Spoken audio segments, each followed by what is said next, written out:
the best way I can put it for this show is the Marines are the UPS of the military. Oh. Okay. The Army might be the FedEx. Amazon might be the Air Force, probably. You know? Okay. And the United States Postal might be the Navy. Okay. You know what I'm saying? You know what? Damn, that was brilliant. Welcome back, everybody, to another episode of The Drop Off. I'm your host, J.Love, and today in this episode, I got my boy, Jeremy Richardson, coming to share with us a little bit about his life story, a little bit about what he was doing before he became a UPS driver. You know, he's going to talk to us about what his experience was like while he was a UPS driver. Yeah, if you were sharp, you caught that. I said while he was a UPS driver. Jeremy is one of the very few individuals that I know who transitioned out of UPS. And successfully, in my opinion, I'll say. He's one of the rare guys I know who moved away from the company and was extremely happy with the decision, and it worked out for him. And, you know, I think he's got a lot of wisdom to share. I definitely learned a lot from this guy.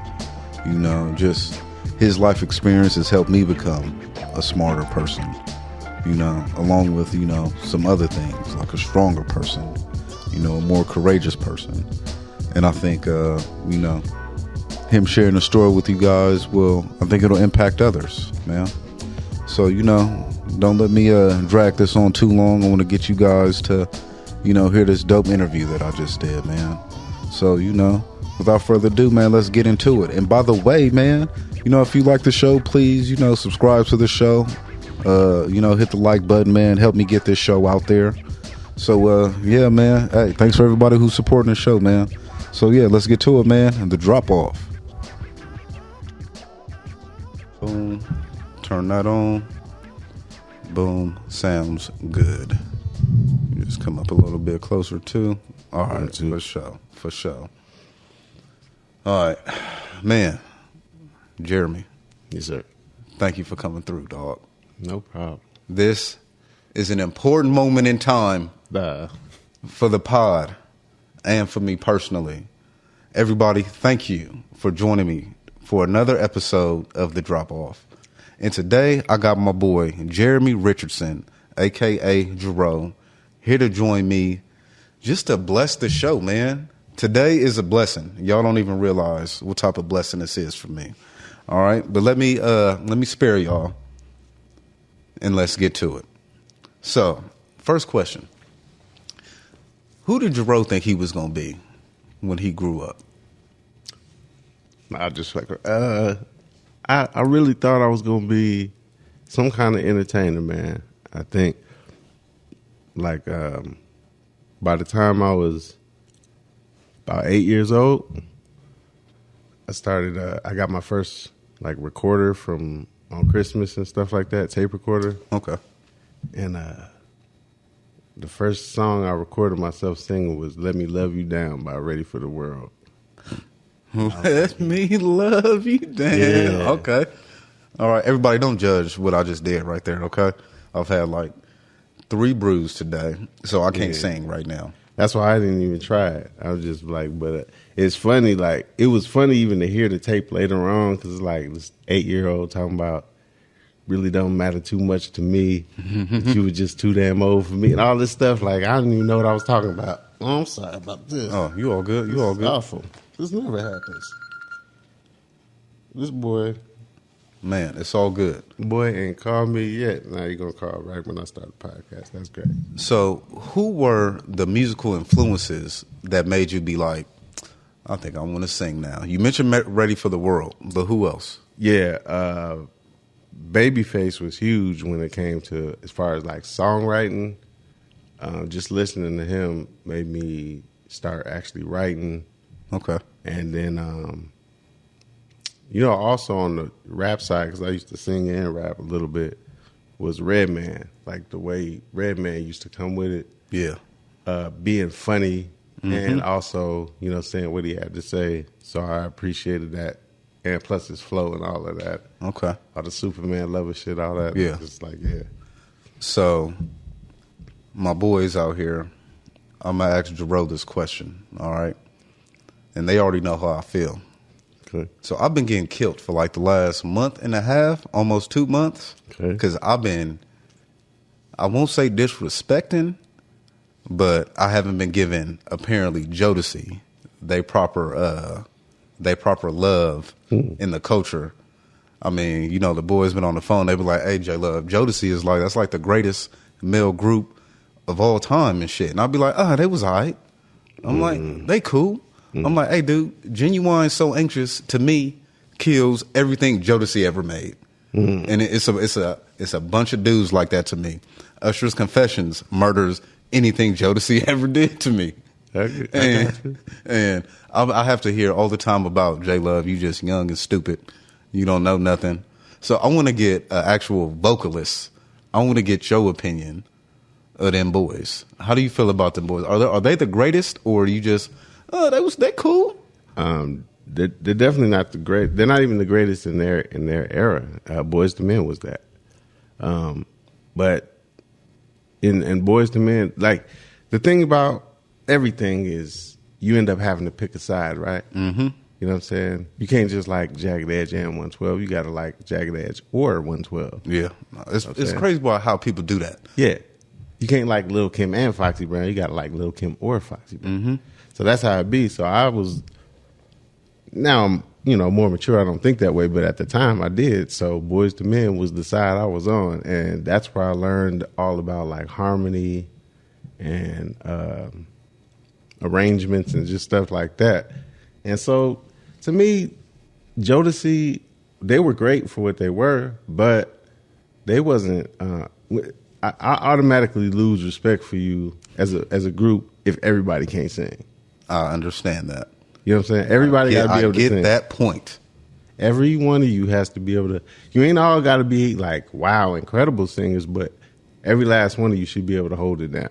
Right. All right, I had to throw that in there for all the homies in there, just so y'all get a professional opinion, so y'all don't think I'm that wild. They gonna be all like, right? that nigga opinion on me and shit. That's exactly what they gonna say. Yeah. Them is my type of friends right there. I don't give a fuck. I get it. What you had to say. If it ain't what I'm saying, then flush that shit down the toilet. Bro, I just learned this. Did you know this? The downfall of Boys to Men, because really the difference between Boys to Men and Jodeci, financially and all that, was that white people accepted Boys to Men. You know what I'm saying? I think I just looked it up. Boys to Men album sales was like 63 million. Okay. Jodeci's was like 6 million. What? Yeah. So that's a big ass gap. It's a big ass gap. But what the downfall of Boys to Men was when NSYNC and Backstreet Boys and all that, because it was like, what would people rather have on these little girls' walls? Yeah. Okay. 5 white guys or 4 black men? So it was like all that kind of stuff. And when those groups, they even showed like people putting in ads like, we want a white guy that looks like this and can sing like this. They was putting those groups together, and that's when Boys to Men started to. That's interesting. I'm not up on that part of the history. It's on Netflix. I forget the name of the series, but it was interesting. I was like, wow. Okay. So I'm going to have to give it whatever doc that was, you're going to have to shoot me that. So I can watch that. Yeah. Okay. So I do want to ask you a little bit about where you're from. Because I know you like a whole bunch of people in Las Vegas. Mm-hmm. You're not from Las Vegas. Right. So. Kind of. Well, kind of. So originally, where are you from? Okay, so I was born in Milwaukee. Came here when I was like 2. Okay. And then I went through kindergarten through 7th grade in different parts of California, and then came back here. So it's mostly here. Okay. But so why the traveling at such a young age? My mom died having my brother and sister a year and a half after I was born, and my grandma took custody of us. Okay. And then just took us out of Milwaukee. And and it came all the way out here, it was like a weird thing of, I don't have that concept of big family. You know what I'm saying? Yeah. Because it was like, it was just us. Mm-hmm. And so We share that. We share that. I don't have the big family thing going on either. And when you don't have it, like when I see it on TV, I'll be like, ugh. Like I'm glad I don't. Really? Yeah, it makes me cringe. I'll be like, I don't want all that. For real? Get away. Like, yeah, because I feel like if you got the big family thing, it's just a bunch of stuff people going to be asking you to do and go places and be at things. See, we different in that arena. One of my favorite shows of all time is Everybody Loves Raymond. Okay, yeah. Bruh, that is like the greatest. When I think of like actual like what I would envision like how I would want a family to be, like if I had a big family, yeah, mom live next door, let the brother live next door or down the street, so that, because I never had it where just like all my people were just here. Yeah, but you know the joke of that show is how annoying that is, right? I do know. You know what I'm saying? Like, but yeah, I do get that point of how annoying it is. But for me, for it to have never been that ever, yeah, it doesn't seem that annoying to me. Like, I get like, all right, hey, you could eventually be like, hey, you could tell him like, hey, go home, mom. Like, hey, take your ass back across the street. You in my personal space now. Yeah. Rather than I just never see you. Or like it's not, I get that. So like, I got a brother and sister I ain't seen in a decade. The mother I ain't seen in a decade. Yeah. So I much rather like y'all get on my nerves and be across the street than I have no idea what's going on with you. I mean, me and my brother used to go decades without talking, but it wasn't never because we got into it. It's like he was busy, I was busy, and we weren't in each other's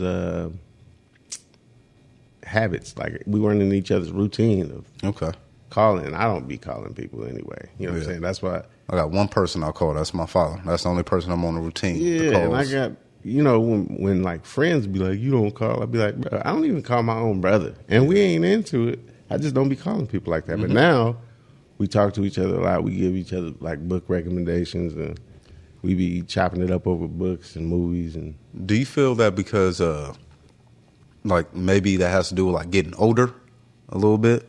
I just think it's just because he started doing it. You know what I mean? And even that is not even like it's not like because he's sitting around thinking about it. He put it in his routine because he always calls me around the same time each day. It's like when he gets off work, on his way to the gym or on his way home, he'll call me. Okay. And we'll talk during that time, and that'll be that. But we talk a lot now because of that. But it's just that he added me to his routine. Okay, so he made the effort, and he was like, hey, I'm not like blocking you or no shit like that. Yeah, I'm here for you. Yeah, that's why my reply when people say I don't call, I'll be like, but I also don't. I also answer the phone. Right. So you haven't called either. You know what I'm saying? So, So now I want to ask you something that is super interesting to me, because I got homies who are in the Air Force and I got homies who are in the Army. Mm-hmm. And I know you were a Marine. United States Marine. Yeah, you said that. People can't see you, but you said that. With some swag on you just right now? That's the only way to say it. So whenever like my homies in the Air Force or Army will like talk about that life, mm-hmm. like they super glamorized it. Like, hey, dog, like this is the place to be. Like, hey, like this is the fly part of the military. But whenever I heard somebody talk about the Marines, it was none of that. It was like it's a whole different character mm-hmm. that is a Marine or talks about their experience as a Marine. Mm-hmm. So, could you say some light on that? Why, like, where's that disconnect? Why is it like that? Why is it that Marines are? I'm not trying to offend nobody, but in my opinion, just from my personal experiences, the Marines are the badasses. So why is it that the Marines are like the legit badasses? And I'm not saying the other people in the other branches aren't. They're good. But, but why is it that the Marines seem to be on like another level?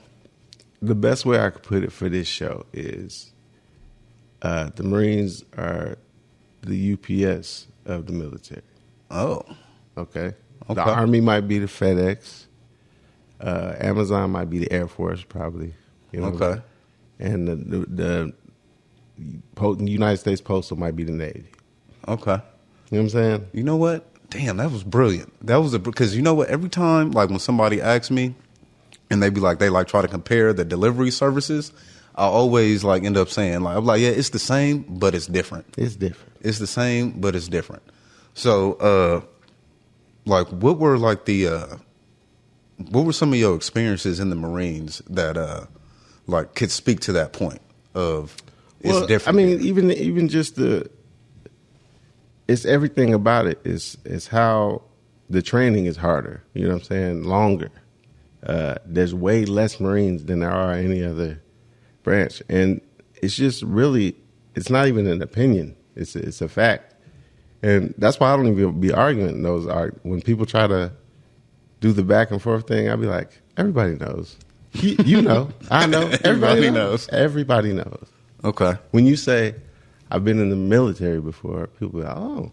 When you say I was in the Marines, it's Yeah, that's it's a different like I knew that without even knowing anything about any of the branches. Like just growing up, exactly. That's you just know a Marine is a different person, and that's why I say everybody knows. You don't have to have been in the military to know. Everybody knows. It's fine. Mm-hmm. We don't have to. It's not even a thing. It's not even a bad thing. It's just there's no shame in being FedEx. There's not no at all. Shame in being Amazon. Not at all. There's no shame in being Postal Service. Mm-hmm. But UPS is UPS. Yeah. UPS is yeah.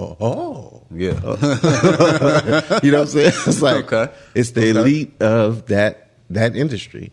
Okay. So yeah. So where did you like travel while your time in the Marines? Because I had Jeff Dawson on not too long ago, and he was telling me about his time in Korea, and I was like, hey, you know, Korea is actually on one of my destinations. It's one of the bulletins on my Explore the World chart. So he was telling me a little bit about Korea. So and he made it sound terrifying and interesting at the same time. So what are some of the places that you got to travel while you were enlisted? There was Hawaii, Hong Kong, Thailand, Singapore, Australia. Australia is incredible. Kuwait, and Middle East stuff like that. And, okay. Went to, what's that place that everybody be going now? Dubai. I went to Dubai before it was Dubai. Yeah, when I went to Dubai in like '97 or something like that, and it wasn't. It was desert. Okay. So I was confused when all this Dubai stuff started. I was like, Dubai, like we went to Dubai. So I see it's a lot different now. So that makes me want to ask you, man, because just in my little short travels, you notice things like about people. It doesn't matter the creed, race, religion, none of that shit. Yeah. There's like a commonality in like being human. Yeah. So I'm always interested to learn like what have you seen as a person who has seen a whole bunch of different people and cultures? Like how did that like affect you? Because I know for me, like the more different cultures I've seen, the more different people I've seen, the more it's kind of stupid. But if you get it, then you get it. Like the accents, and like the delivery of how people convey how they feel and how they're thinking. Like when you see that, or you're in those like interactions, it changes you. Yeah. So what can you say to that? I could say that. To me, it's almost like knowledge. Like the more you read and the more you learn, the more you realize what you don't know. But with people, it's like the more you expect them to be different, there are these things that make us the same. You know what I'm saying? Yeah. And it's like really just seeing things from that person's point of view. And it's just like one of the dope things that Disney is doing now is they're creating stories of like from the villain standpoint. So like Yeah, you I got have seen that. Maleficent, Yeah, you got yeah. Cruella, and these movies are great. And what it's showing people is it's really, from your standpoint, and what you got going on. I just finished a book from Oprah called "What Happened to You," and the basic thing of the book is like, instead of asking people what's wrong with you, we should be asking what happened to you. You know what I'm saying? Pause. Hold on. I don't mean to cut you off, but that was super interesting. Yeah. Sorry, hold on. Say it one more time. Instead of saying what, say what? Instead of asking what's wrong with you, we should ask what happened to you. Please expound on that a little bit more. Yeah, so it's like people do things because of things. You know what I'm saying? Even ourselves, we do things because of our upbringing, because of our first time seeing water. What happened the first time we saw water? And that's going to affect how we think of water moving forward. You know what I'm saying? Oh, shit. That's interesting as shit. Yeah, so it's like, what happened to you? What made you into this person that you are? Not what's wrong with you. Like, it's what happened to you, you know? Goddamn Oprah. Matter of fact, what happened to me? You know what I'm saying? Like, Literally, I'm over here looking to the left, and that's the question I ask myself. Yeah. Damn, J.Love, what happened to you? Mm-hmm. A whole bunch happened to me. So when you look at it from that standpoint, seeing all these different people all over the world and the way they handle things and the way they move. What happened to them? Yeah, and it's what culture were they brought up in? What, you know, some people in certain countries, they don't treasure personal space the way we do. Right. You know what I'm saying? Like, they'll be all up on each other and not be, whereas we'll be like, man, get off me, dude. What's wrong with you? Yeah. Yeah. Step 3. Yeah. Get up feet out my that way. bubble. Get up out my bubble. Get out of my radius, man. Like, if I can touch you by reaching out, you too close. Where was that at? where was that at? Did you like experience that where people just like up on you? Oh, that's like I think Hong Kong people were super close. And it don't even have to be in those countries. When it be people from those countries, Okay, yeah. they, you know what I'm saying? They don't mean no harm by it. They just be up on you. What do you mean? This is how we do lines in Hong Kong. Yeah. We nuts to ass. Yeah. Right? That's what we Or do. in conversation, it's like, bruh, back up. Okay. It's okay. I can hear you. You can hear me. Back up. Okay. So, I'm not gonna lie to you. One of my questions, right? Mm-hmm. My following question to your deployments or like your time serving, it was gonna be, I wanted to hear like an intense story, but I got a feeling you probably can't even answer that goddamn question. I mean, I can. Here's an intense story, and this was when I found out something about myself, you know. And it's no gory stuff. Nobody got killed. The worst thing I ever had to do was put my gun in somebody's face, and that wasn't even. That turned out to be okay. What? It just turned out. It was fine. Like, it just needed. There was a language barrier, and putting the gun in somebody's face usually gets the point across. Okay. So, but as far as an intense moment, so when we were on this camp in Kuwait, this is just the rear. This is not out, you know, doing. This ain't on the front lines and nothing like that. This is in the rear. It's in Kuwait, and they're doing these periodic, like, alarm checks, drills. Okay. You know, like, so we'll know, because if they shoot missiles toward our camp, we have Patriot missiles that can shoot down those missiles, but we need to get underground. Okay. You know, so they have these. They're having these tests periodically. It's just be like, alarm, red, boop, boop, boop. You know what I mean? Like that. So the first time it was not a drill, you could hear the terror in this girl's voice. She's, alarm, red. Oh shit. Boop, boop, boop. People got up. It was Panic City. People was running. It was like a cartoon almost. Because we got these underground things you got to get to. Mm-hmm. And I was just walking. What? Yeah, I was really calm, like walking towards one, and I seen it fill. It was a bunker. I seen it filling up, and so the Marine I had with me, I was like, no, this one. And we started walking towards that one, and we just got in there, and it was all good. And I don't know, it was like a weird thing to find out about myself. Like, why was I so calm in that moment? Why the fuck were you still so calm? I'm just built that way. That's really what it is. They shot a missile at you, bro. You was like, we're just going to walk this off. Do you know? Hold on. Well, first of all, if a missile were to get there, there's nothing I can do about that. So screaming and running all crazy isn't going to help. That's like, you know what I'm saying? Like, you know, because this is what I said. This is what came to my mind when you said this, when you said that story right now. I think of like a kid who's like on his bike and he falls and scrapes his elbow. Mm-hmm. And then the dad be like, hey, man, get up, walk it off. And then somebody's shooting a missile at you, and then you like, all right, come on, man, we're just gonna walk this off. We're gonna get underground.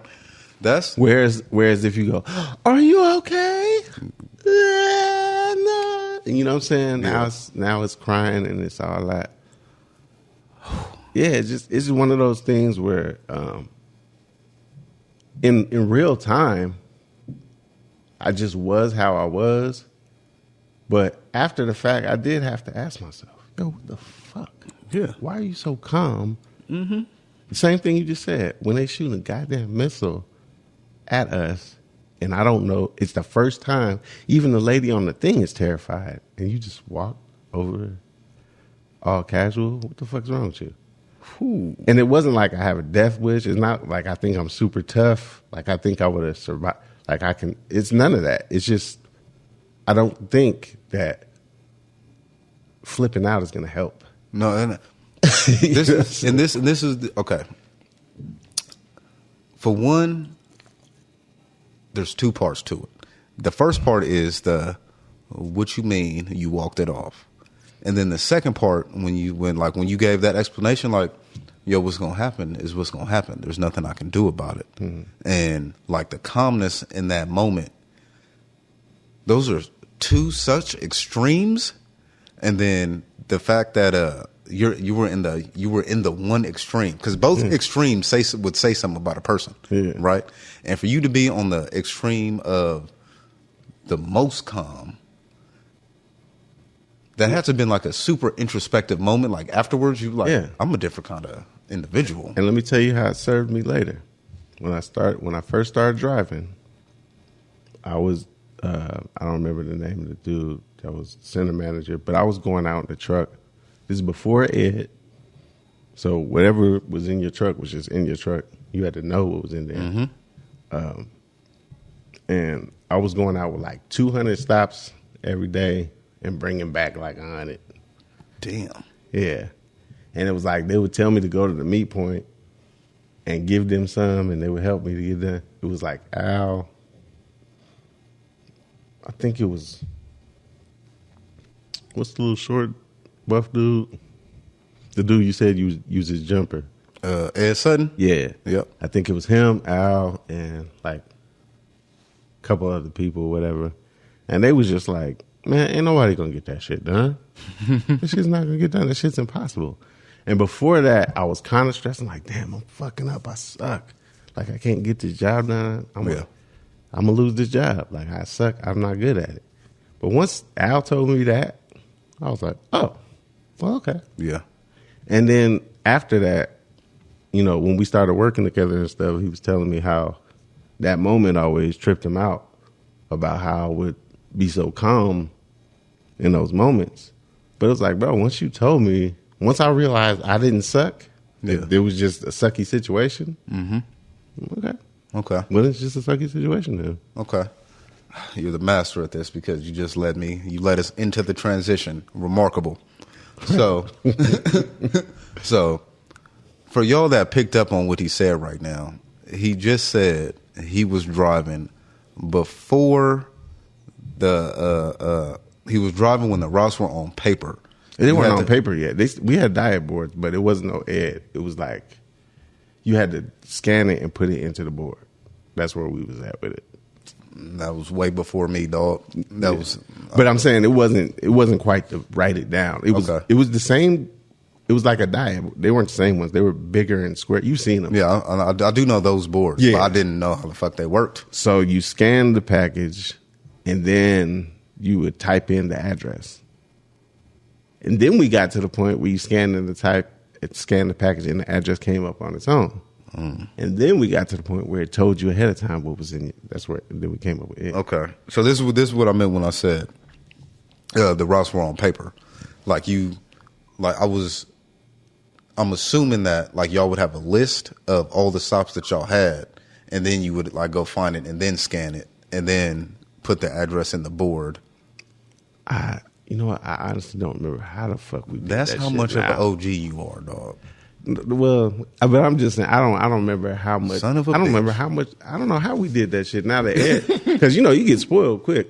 Oh yeah, I'm super spoiled, dog. Yeah, so like even in the changes in the 10 years since I've been there, Yeah. I'm like, oh, this is super easy now. Yeah. like y'all just keep. I ain't gonna lie, y'all keep making it better and easier. Yeah. because there's this GPS in the trucks now, man. Yeah. It's a whole different thing. Yeah, So but you get used to it quick, don't you? Mm-hmm. Yeah.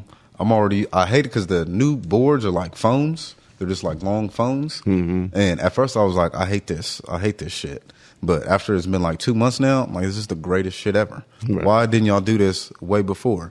You just put the dyad in the cradle, the GPS pops up, and it just shows you where to go. Yeah. I'm like, Isn't it funny how with every change that happens, it's the same grumbling and this sucks, but then it's like, well, of course this is how we do it. There's no other way to do it. I caught myself doing it with the dyad chains. I'm like, I think you it's know just this a is going to be natural good. thing.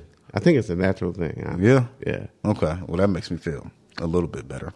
So I do want to talk about your transition out of the Marines. Okay. So you weren't a lifer. No. So, because my homies that's in the Air Force, he's a lifer, and he loves that shit so much he ain't going nowhere. Yeah. So, what made you make the decision to transition from military to I think I just want to live the civilian life? Yeah. Okay. So I planned on being a lifer actually, and I went to recruiting duty. This is 9 years in. I just came back from overseas from Iraqi freedom, and went on recruiting duty.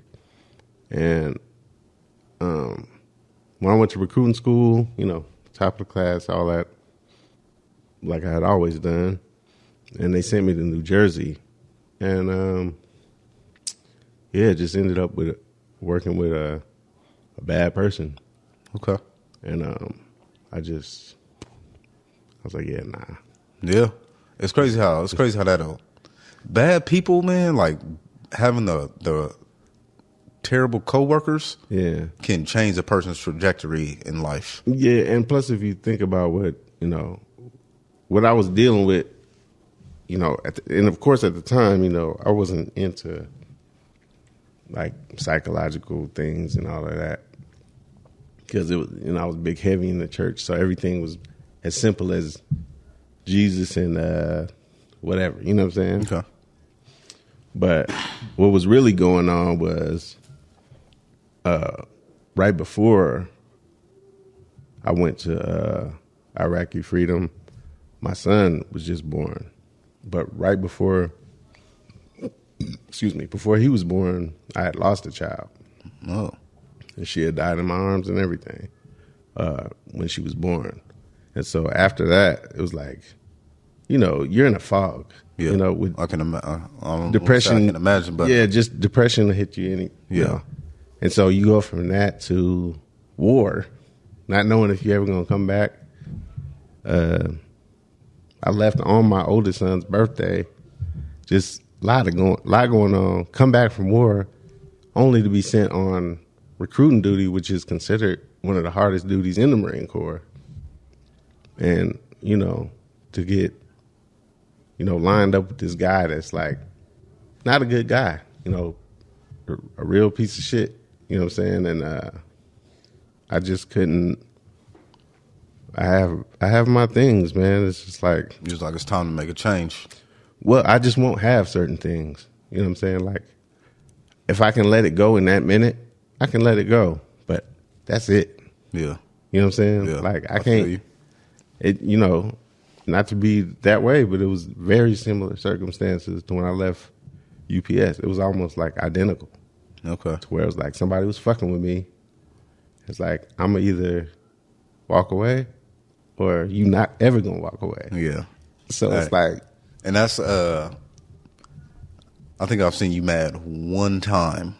Yeah. I think I've seen you mad one time, and I remember like thinking because I seen you mad from afar, and I remember being like, oh shit, somebody's about to die, or something bad is about to happen. Because like, all right, so we're not on, people can't see us, but you a big ass dude. So I can imagine, I'm like, who is he about to go Thanos on right now? Because Thanos is about to destroy somebody right now. But that's the thing. It's like, I don't walk around with that energy. You know what I'm saying? I don't walk around with that. I don't even, I know how to fight. Mm-hmm. I know that. I was trained. And I train people. Mm-hmm. You know what I'm saying? I know what I'm doing, but it ain't even based off of that. It's based off of, I don't fuck with nobody. So why are you fucking with me? Yeah. You know what I'm saying? Yeah. And then the little trigger of, whatever happened to me growing up with, growing up around a bunch of white kids and getting older. And then when I, got older, I gravitated toward black people. But there was always that thing of, you ain't hood, you ain't street, you ain't real. All that stuff is triggering to a person when you challenging their manhood. Yeah. You know what I'm saying? Mm-hmm. So it's like, ain't nobody playing with you out here, man. Yeah. So, and I know that about myself, and I know that my temper is not, and it's not like I'm some kind of rare being. Most people that don't snap on a regular basis, if you get them to that point, it's a problem. Yeah. You know what I'm saying? Most people that are like that are like, yeah, I'm in that camp. I'm in that camp where I'm always so pleasant to be around. And I tell people that all the time. I was like, hey man, the dude who's really gonna do some damage is the nice guy, because the two extremes exist. So for as nice and cool as he is, he's just that way. Bro, the opposite is just as real. What do you always hear? He was so nice. Yeah. He was so quiet. I can't believe he even. Mm-hmm. You know what I'm saying? Mm-hmm. Don't fuck with people like that. Yeah, because they not fucking with you. So that's it's really that. It came down to that. My brother's still in. As a matter of fact, he's been in like 28 years and that. Something he getting ready. He at the top of the food chain. Like I said, we talk all the time, and he hates that I got out, but he understands why. Okay. And it was just one of those things where, had that happened, now it might have been handled differently. But just like in society, back then, in the Marine Corps might even be a few years behind society. So nobody talking about no feelings and how you. Like, it didn't even occur to me that all that stuff was affecting me in that way until they made me get therapy on my way out. Mm-hmm. And that's when I was like, oh, wow, this is yeah. Because before that, therapy, that's some white people shit. Yeah. I had to, until I went in, had a couple sessions myself, man. I've talked about it on here before. Mm-hmm. You, especially, as black men, we think like, ain't no nigga about to go have no therapy. What you talking about? And then you go sit down with this person, and then stuff starts coming out, and you're like, wait, what? Yeah. So I was hurt by that. That hurt my feelings. And that's what happened to you. That's what That's perfect. You learned what happened to you. Yeah. Okay. So I do want to talk about your transition into UPS. Mm-hmm. How did you, was it something like you planned for? Or was it like something like somebody put you on? Okay, so when I was getting out of the Marine Corps, I was waiting to be processed out and all of that. And by the way, let me just say this. So I'm sorry. So when I was getting ready to get out, they asked me, because I basically quit, which is not something you can just do. Yeah, I was going to say, I didn't know you could do that. Yeah, so what it was is like, yeah, nah. And then it was like they were calling around trying to, they called around to everybody I had ever worked for. And he was like, yeah, I called everybody you'd ever worked for. You know what they said? I was like, yes, sir, I do. Well, what they say? Top notch. Okay. You know what I'm saying? Like, so it's like, so this doesn't make any sense. Well, it does make sense. You just don't want it to make sense. Because your boy is basically, it's the equivalent of working for a dirty cop. Dude was doing some illegal stuff that I refused to do. I'm not going to put my integrity on the line, my reputation on the line for some numbers. Not going to do it.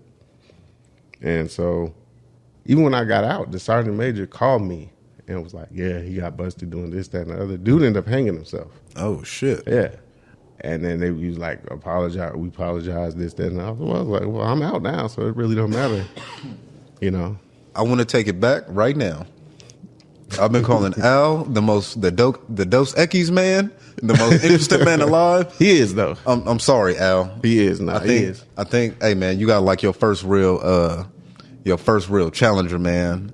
No, but you know what? Al always tells me, and I'm working on a book now called what's it called? My Takeaways, and it's just like a series of stories.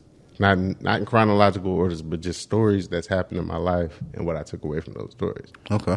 And sounds dope. Dope concept. Yeah, and I'm thinking about animating it as well. But where I get that from is Al, because our conversations, our truck conversations, where it's like he used to always tell me, like, man, you got a story for everything. Like, you need these stories. You got stories, bro. So yeah. Okay. But Al's still that interesting dude. He is. He really is. I was on the phone with him on Friday. Yeah. And he was saying some shit. And I'm like, dude, who are you? Yeah. Who are you really, dog? You like Batman? That's why I needed him in my corner. I was like, nah, dog. I gotta have you on the.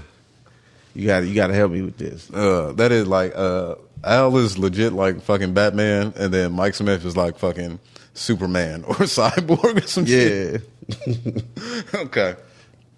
So, what was it like for you when you first stepped into the UPS atmosphere?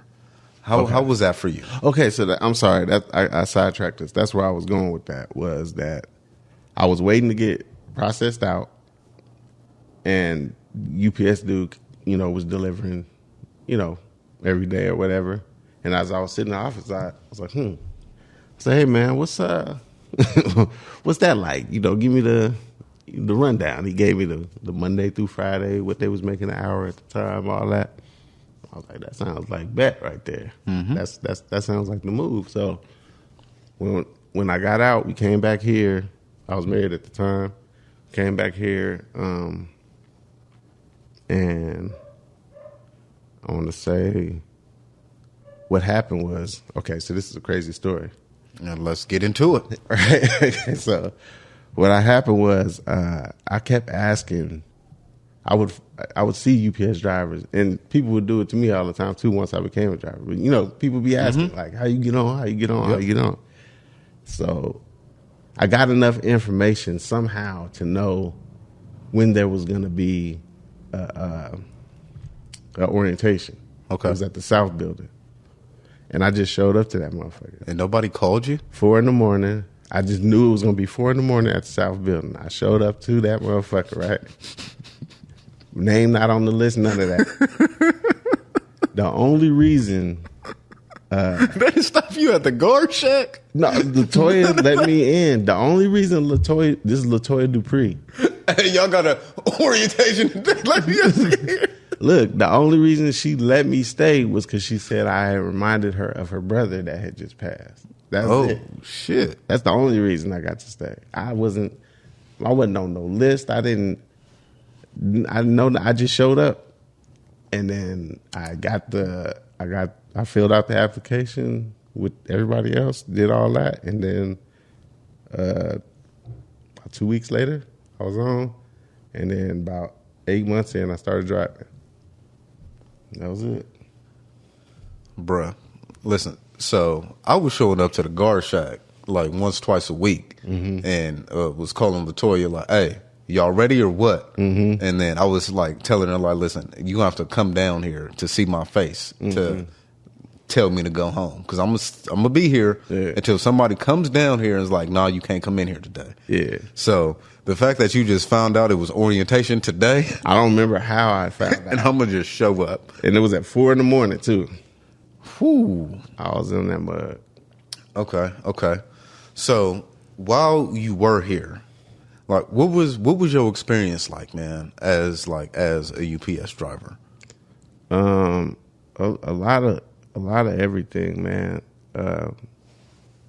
Like what I'm finding out, it's like, you know, kind of similar with being in the Marines. There was a pride of being UPS. Like, I know I'm rocking with the best in this industry. You know what I'm saying? Don't mean to cut you off. I'm kind of recent in that. Maybe like the last 3 or 4 years, I've started to feel like that pride thing. Yeah. And I remember Ed Sutton was the first dude that I really saw that like had he used to have a saying, I don't work for UPS, I am UPS. And I didn't really at first understand like where the fuck the pride came from. Yeah. I was like, dude, why are you so, what is that, dog? You just a motherfucker with a job. Yeah. Like, I don't get it.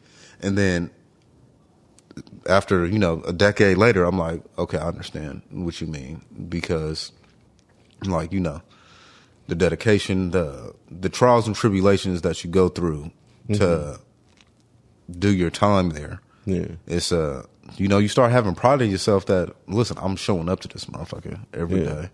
So not only that, but there's something about, because you're out there with, you see the other guys, you see them. You know what I'm saying? And you know that that's not you're not this stuff. You know what I'm saying? And even though now, you know what I'm saying? Like now I get down, I still work at Amazon and do, you know, I drive with them. It's still the same thing. I still know what it is on the UPS side. Like that's the best thing for me right now. But I still respect what UPS is as a company. Like it is the number one shipping company in the world, point blank period. There ain't no ifs, ands, or buts about it. And I do think that is because I've said on like the show before, like being a UPS driver, like you see like the other services, and like we like, yeah, like we recognize the difference, but I always make sure like I point out I definitely recognize the similarity, because did you used to like, I already know you got this all the time, like people that weren't in our field of expertise, they would come up to you and be like, oh, there goes FedEx, there goes the enemy, or there goes Amazon or the post office, and there goes the enemy. And you'd be like, bruh, no, that's not how that is. Yeah. I mean, we don't like, hey, there's differences, but we're close enough to where, nah, man, like there's such a mutual respect besides between the people who are actually out there delivering the packages. And you know what else? Everybody knows. Yeah. Everybody knows. It's not even a back and forth. Everybody knows. That's what I'm going to name the show. Everybody knows. But you know what I'm saying? Everybody knows. Everybody, whether you're in the industry or not, you know. Everybody knows. So it's like, yeah. Okay. So the next point I want to make, man, is why at the beginning of the show I said this is such a big moment for the show that people that know me and know a little bit about me and Jarreau's relationship and what I'm doing here with my show, man. After getting to know you, man, at the building, like I knew you for a while, and then you did the most inspirational thing that I had ever seen at the building, man. You went and was like, you know what, man, you know, I've been here for a long time, but hey, man, like I have a dream. Like there's stuff I want to go do. Yeah. And I remember because when I'm 33 now. Yeah. And I was having these conversations with you when I was like 26, 27. So I remember you talking about like the things you were writing, and then like there's a plethora of things that you were doing. And I was like, the first thing was like, how are you finding time for this while you are doing this job? That was the first thing that messed me up mentally. I was like, I don't know how, either he's lying or he's like, I don't know, he's like Mike Smith. He's like a cyborg. Like he just got a whole different gear. Working with Al had a lot to do with that. Okay. Basically everything I do now, a lot of it is shaped off of everything I did after me and Al worked together was based off of that kind of like that thing that he pretty much created the template for it, and it was just like how I'm moving and how I go about doing things, and I just kind of stuck with that formula. Okay. I remember when I had finally got the news that I remember coming in, I remember you had that, because when you leave the job, you got to bring like the bag of uniforms in, right? And then I remember seeing you with the bag. I was like, it's time? I'm like, hold up. He's actually doing it right now? I'm like, so two things went through my mind.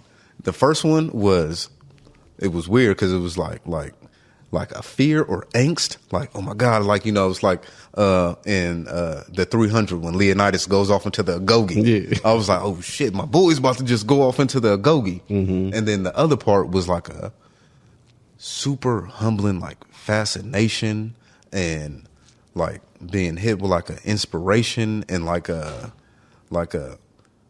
for lack of better words, like almost like kind of being like starstruck for a minute. Like, oh wow, like, I don't know, I ain't never told you this, like, in depth. Like, I told you before a little pieces, but, like, not in depth. But this is what it was like on my end. Yeah. It's like, because you have to have so much courage and you got to be so comfortable within yourself to leave a 6-figure job and to, like, listen, I'm going to just put all the chips on me. Yeah.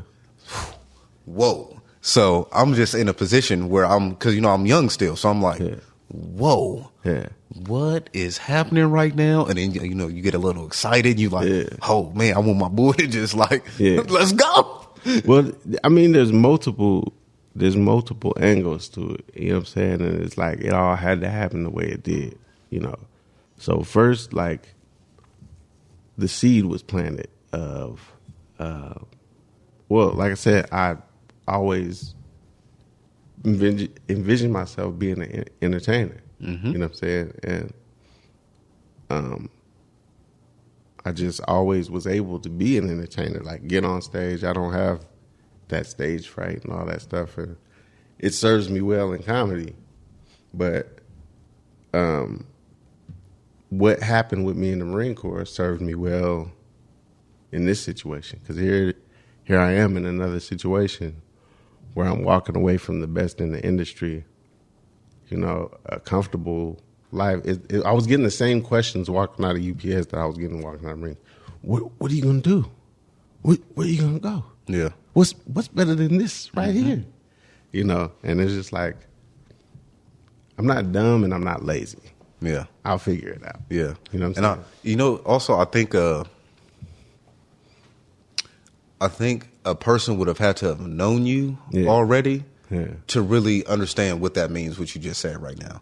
Like, yeah, I'm going to leave and go do something, but I'm not dumb and I'm not lazy. You have to really know with those two characteristics that you just said, what that really means. To be intelligent and to, the most important one, not be lazy. Right. And I think if somebody really understands especially the not be lazy part, because you can be a fucking idiot. But if you have a tremendous work ethic, like, hey, after knocking your head against something for so long, you'll figure something out. Yeah. So the fact that, like, you already knew these things about yourself, it was like, listen, I can understand why you walked to the bunker. Yeah. Like, in terms of, like, career change. Yeah. So. But so as I'm going through that, like, that's why I worked so hard after hours when we was working on, when I was doing my music and stuff. And you know, we what we did, we inspired people that are still doing music right now. We touched the music scene in Las Vegas for sure. Okay. You know what I'm saying? And we did a lot of, there's people that still be like, what y'all did was why I do what I do. So it's like, even if I didn't become the guy, I might have inspired the guy, or I might have inspired the guy who inspires the guy. Yeah. So it's still dope. Yeah. You know, and it's like, what ended up happening was, you know, there was a guy, I don't even know his name, from the South Building. He was on his way to retire, turning in his retirement papers, and he died in the building on the way to Janelle's office. Oh. You know, to HR to turn in his papers. And, you know, she was really shook up about it, I remember. And having that conversation was just like, his wife was in the car waiting on him, everything. It's just like, having that conversation was just like, wait, that can happen? Yeah. Wait, that's a thing? I can work this whole time and then drop dead right before I get a chance to enjoy it? Hold on. I never even considered that. I never considered that until you just said it right now. Right. My eyes got real big. Right. So it was just like, okay, well, in that case, that's when I started making an exit strategy. I said to myself, I'm going to leave here in a year, you know, and I'm going to start prepping for it, right? And so, because it was just like, I had to ask myself, like, okay, let's say you do it the way everybody says it should be done, and you retire at, you know, 58, 60 years old, whatever it is, and, you know, you got your big pension that everybody, you know, the big pension, and you got your house and everything else. You look in the mirror, would you be happy with that? And my answer was no. I'll be like, you are a coward, dude. You didn't try. The thing is, it sounds arrogant to say, but I have a lot of talent. And I don't think I was given that talent to not use it. You know what I'm saying? Mm-hmm. And so it was just like, no. So I started making an exit strategy. Like, I'm going to leave in a year. Then, dudes started fucking with me, like, every day. Soon after that, you know what I'm saying? And it was, like, every day. And it was just, like, little dumb shit. Like, you went 0.00004 miles without your seatbelt on yesterday. Little nitpicky shit. Yeah. That'll annoy the fuck out of you. Yeah, ready to, you know what I'm saying? Mm-hmm. So it's like, because I can have you telling me what to do, you know what I'm saying? But I can't have you nitpicking me when you can't do what I do. Yeah. You better be at least able to do this shit. Yeah. Before you come, you know what I'm saying? I get it. I get it. Holding me to a standard you can't upkeep? No. I get it. And because whether, you know, UPS drivers that listen to the show and supervisors that listen to the show, hey, let me let y'all supervisors know a secret. We always got way more of a respect for the ones who did what we do. Yeah. So maybe that's why sometimes some of y'all supervisors, y'all catch the attitude. Like especially at my building at Lone Mountain. Yeah. The dude in charge, Brad Black, he did what we did for like 8 years, 12 years, some shit like that. It was at least a decade. So he gets like off top like a certain amount of respect from everybody. That's natural. Even in the Marine Corps, they got what's called a Mustang. What a Mustang is, it's an officer that used to be enlisted. Okay. You know what I'm saying? Because a lot of times what it is, it's officers. They come straight out of college. They go to officer candidate school, and then they're in the Marine Corps, and now you're, as a 25-year-old, whatever, you're in charge of somebody that's been in the Marine Corps for 20 years. It doesn't seem right. Doesn't. But the smart ones, they know to lean on those guys. Technically, you're in charge, but you don't know shit. Yeah. Realize you don't know shit and go on. But when you're a Mustang, that's a person that's been in the enlisted side. He's been in the trenches. He's done and then so he knows what it's like to be there. Now he's taking this other path. It's very similar. You know, right. If you're a supervisor that has drove for however many years and you know the grind, then obviously we gonna respect that a little bit more. Yeah. But if you ain't done shit, and I know you can't do shit, I'm not listening to nothing you got to say, man, bro. if you don't get out of my face, man. Yeah. You know what I'm saying? But so the fact that it was so similar to the way I left the Marine Corps, like it triggered me. You know what I'm saying? And at that time, I didn't even know what triggered meant. You know what I'm saying? But it triggered me. And so that's why I had to get out of there the way I did. But looking back on it, if I hadn't, then COVID would have happened and I never would have had the courage to leave. Huh. Yeah, that's one example of you living life forwards and understanding it backwards. Mm-hmm. Okay. Everybody, give me 2 seconds for this magical bathroom break. Okay. All right. Boom. Back like magic. Okay. So, I did want to ask you. Okay. There's such a lot of character depth that. Just in our, like, what we've been talking about so far. Yeah. And something that I think a lot of people overlook is, I won't even say just overlook, but have a real deep understanding of what courage really means. And there's a book by Ryan Holiday called Courage is Calling. Yeah. And one of the phrases in this book is, we're all in a battle against fear. So we have to study fear, get familiar with it, and grapple with its causes and symptoms. And I know for myself personally, like whenever there's been like a big change that was about to happen, there's so much fear. There's so much fear and there's so much doubt. Yeah. So I know from your transition from being at UPS and then to transition out. Yeah. The courage that has to come with that is tremendous. Like you have to be from head to toe filled with that. Yeah. So the first thing I want to ask you is, where does that even come from? Like, I know for some people, you know, I would like to say it's in you. And like sometimes it's just in you. Yeah. So, do you feel like that's something that's just in you, man? Like how, you know, you just walked to the bunker, or through life experience, that's something that's become a piece of your armor? Well, leaving UPS was definitely the life experience of leaving the Marine Corps helped. You know what I'm saying? Because, and then also having the perspective that to really understand what it means when they say money doesn't buy you happiness. You know what I'm saying? Like you can really look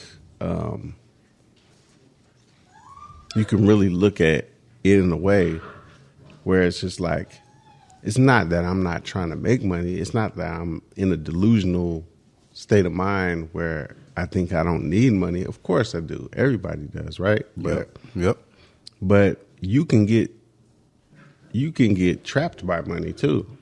Ooh. You know what I'm saying? Like Say that one more time. That's important. You can get trapped by money. You know, they paying me this much can sometimes equal, they can treat me any way they want to because they know I ain't going nowhere because they pay me this much. And where else am I going to make this?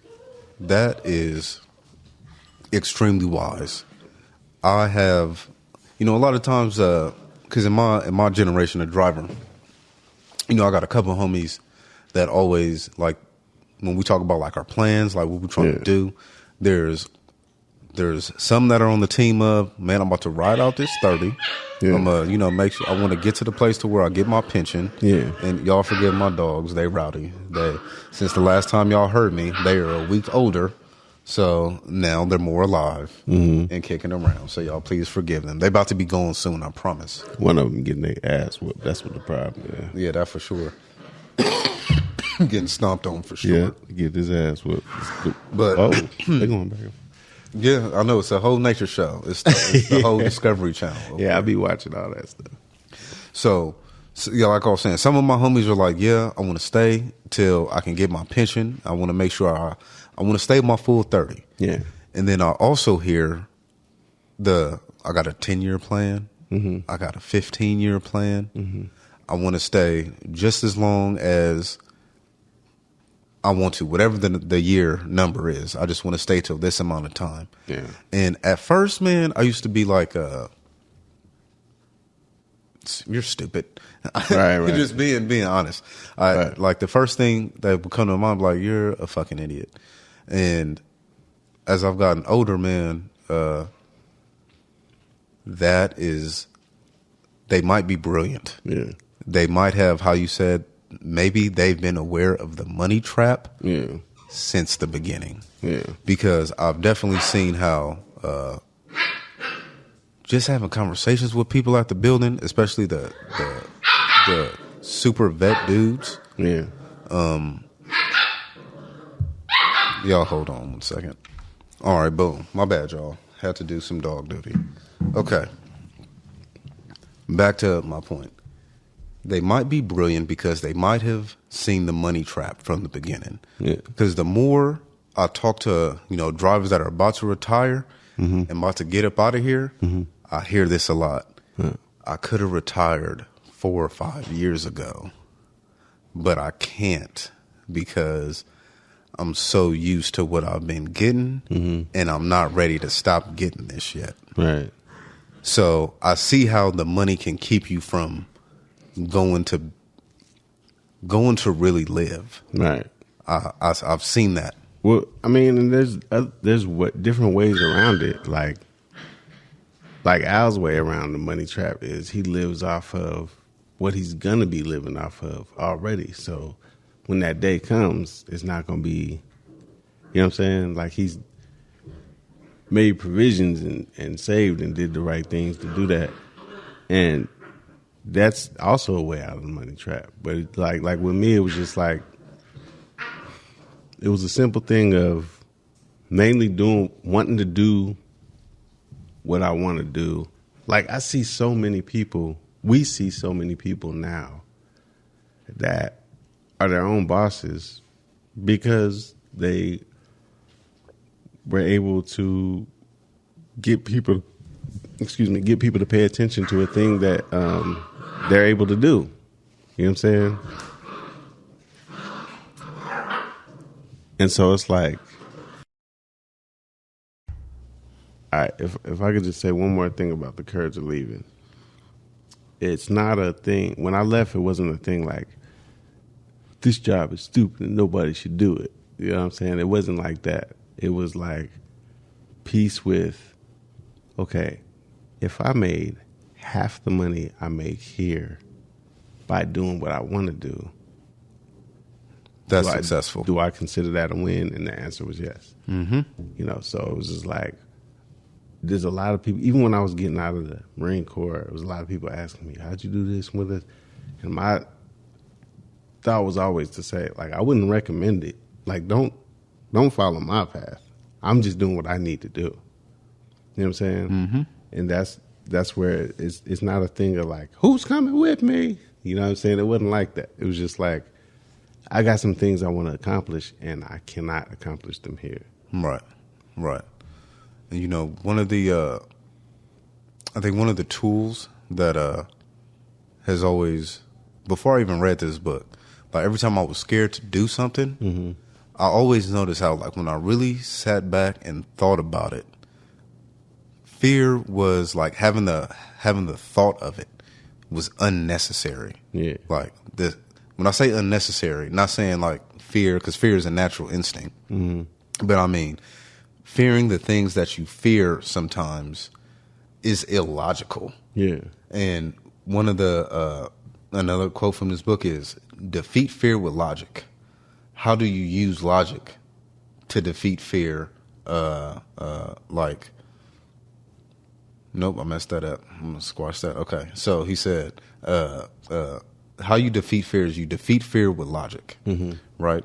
And like, for example, like how you said, okay, if I stay here, the things that you want to do, you won't be able to do them if you stay here. Yeah, but I will be okay. But you will be okay. Mm-hmm. So, like, just the thought of, like, how you said it, you made it sound really simple, but there's a whole lot of intricate thought in that statement. I'm pretty sure there's 50 hours, 100 hours worth of thought in that. Well, because you're saying to yourself, I'm about to drastically change my life. Yes. So let me think of all the things first. You don't just do that on a whim. Yeah, you know, for sure. And that was my point. My point was, whenever like people are faced with something, I think a lot of people go off a gut instinct. Not saying making decisions sometimes off a gut instinct isn't bad. Is bad. Yeah. But I feel like whenever it's something like super life changing, I feel like I see it at work all the time. Yeah. I see a guy's he's had a hard month, or he's had just like a really bad run at the job, and he's like, all right, man, I'm frustrated. I want to quit. They're messing with me. I don't know what's going to happen. And they're just out of fear of not knowing how you're going to be able to handle a situation or how you're going to handle your emotions. It makes them make a bad decision. Like, it'll make them make a bad decision, like quit their job or go move on to do something else. And this is why I say that. I say that because, Jarreau, you're a special situation. Like, right. There's most people who, like how you just said, like, I'm gonna do this, but I don't recommend that you do this. Yeah. You're aware enough to know that this probably ain't the right thing to do for most people, but you have like a whole toolbox that, hey, I'm gonna leave here, but I got this whole toolbox to make sure that, like you said, I'm gonna be all right if I'm not doing this shit.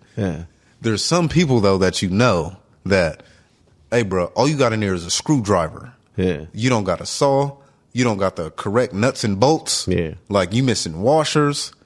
You don't have the whole toolbox to be able to just get the fuck up out of here. It might not look so good for you. So I think you being able to logically think through the fear and doubt of, all right, I'm about to get the fuck up out of here. Yeah, leaving was the right decision. Because even though there might have been fear and doubt for you as a person, like, no, logically it makes sense to fucking leave here. But I see it year in and year out. I see the fear overtake drivers' minds, and them not having a certain self-awareness, them not having a certain... You're a little delusional. I see drivers all the time. There's a guy right now, I won't say his name, but we all know who I'm talking about. My group of guys right now. Like, there's a young dude at work. He's mad delusional right now. Like, he thinks people are like, the company is supposed to just like cater to him. And he walks around here like he created this company and he can just leave and go do whatever else he wants to do. And I'm like, hey, dude, I'm not saying don't follow your dreams, but you have to realize, like, there's a process to things. And bro, you can't sing. You don't cook well. You're not a chef. Like, your toolbox isn't, you don't got a Mac tool set in your garage, dog. You don't got the whole Craftsman in there, man. Hella regular, man. You got the Walmart deck of tools in here, man. So I think that that's such an important thing, man, to, like, when you're fearful of something, when you're fearful of change, being able to think your way through it. So, well, it's also this, though. It's weighing those tools, because when you, like I said, when I left, it looked like I did something drastic, because what happened was the day I was about to rearrange John, whatever his name's face, the next day I came in to put my 2-week notice in, because I knew, for one reason, it did scare me that I got that angry, because I hadn't been that angry in a long time. Yeah, you were like the Hulk. That was for real. Yeah, and that it's like when you get that angry, like I could feel my fist going through that man's face and following through to the wall. I feel him sliding down the wall and all of that. I could feel it all in my hand. But I was just like, if he can get me there with his little petty bullshit that he was doing, then cool, let me just go ahead and be out. Because I was getting ready to be out anyway. Mm-hmm. And then it was just like, yes, I can rely on this trick of tools to get me to a certain point, because it's like my ambition doesn't include being Kevin Hart or Dave Chappelle or the greatest comedian ever. Do I believe that I have enough talent to make half of what I make at UPS just off my talent? If I don't, nigga, shut the fuck up about your talent then and just drive the goddamn truck. You know what I'm saying? Okay. Really, at the end of the day. Hella realistic. Yeah. Hella realistic with yourself. Yeah. So I'm like, no, but I do, though. I do have enough talent to do this. So it was like, all right, well, let's do this. And because for one thing, I never have been like on money like that. Like money has not ever been like my reason for living. Mm-hmm. Like, but the actual living, now I'm learning how to do the living. Because it's like, within this journey, like my whole life isn't about making it. Like trying to make it is exciting. The conversations that we were having about what's the next move to do, the next like what move would spark this kind of thing or that kind of thing. You know what I mean? What move should I do with the show? All that stuff is exciting to me. Like trying to figure it out, because there's no exact science. Yeah. So it's just like, that's the living. Doing all that, creating things and seeing what of those things affects people and how. And like I said, just knowing that up to this point, I've already created a lot of things that have inspired people. Yeah. So that's in itself is like a dope thing. But yeah, it's really just coming down to, worst case scenario, can you handle that? Yes. Mm-hmm. I want to point out one thing that you said. The creative thing that you just said. I want to say it's like this for everybody, but I'm pretty sure it's not. But I think it applies to a good amount of people, enough to make it valid for me to say this. So, being a UPS driver, I noticed in myself and then my group of guys that I would see the frustration in the monotony of, I'm just coming in here, delivering these packages, going home. Waking up, monotonous, over and over and over. And I noticed that, like, in my group of guys, man, all creative people. And I noticed the energy in these guys, and the people who are like really unhappy at the job. And I've noticed that all the people who are really happy at UPS do something outside of I just drive this truck. Yeah. And that's something that, like, I try to tell, like, the guys that come up to me that are unhappy, and they're like, J.Love, I'm not happy. I don't really know, like, what to do about it. My first question is, like, hey, you don't got no hobbies? You don't have, like, something else are you creating something? Because, like, even if you want to make bird houses, like, you have to do something that is not for someone else. Like, you have to make something. Because if you don't make something, I can see how you get so stressed out, you might catch a heart attack here. Yeah. You get so stressed out, you might, like how you said, hey, John, I want to punch you in the face. Yeah. Like, hey, like, hey, dog, like, I'm spending too much of my emotional and mental energy focused on y'all, when just as a human being, that's what human beings do. We create stuff. Yeah. Like this microphone I'm talking on right now, somebody created this table that that I'm sitting at. Somebody designed this. Somebody made this. So if you're not making something or like in the pursuit of like your own thing, man, it causes like such a frustration and like a imbalance within yourself, and then that shows up in like your work. Yeah, like your whatever your 9 to 5 is. It doesn't matter UPS driver or not, whatever the fuck you're doing.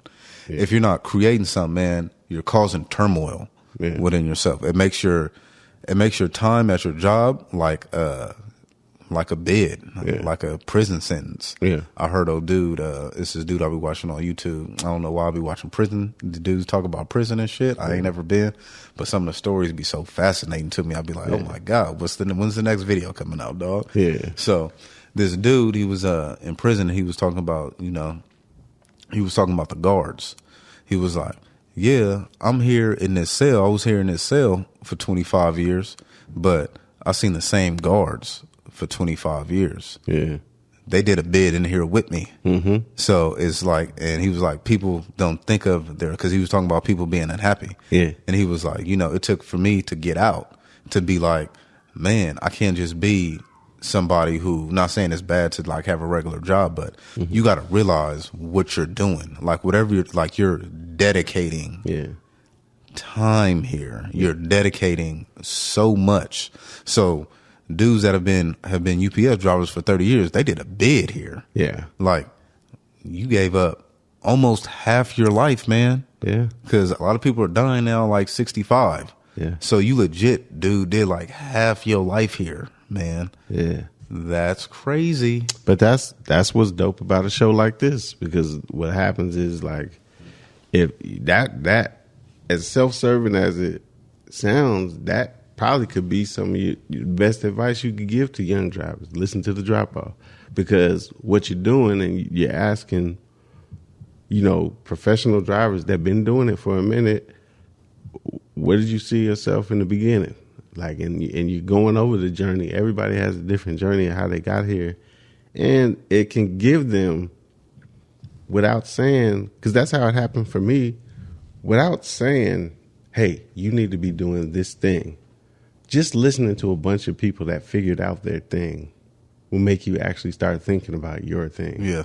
Instead of just because it's real easy to get caught up in the routine of wake up, go to work, do the job, come home, take a shower, eat the food, go to sleep, wake up, weekend, date night, whatever. You know what I'm saying? Just It's easy to get caught into that routine, and before you know it, 15 years have gone by. You know what I'm saying? But yeah.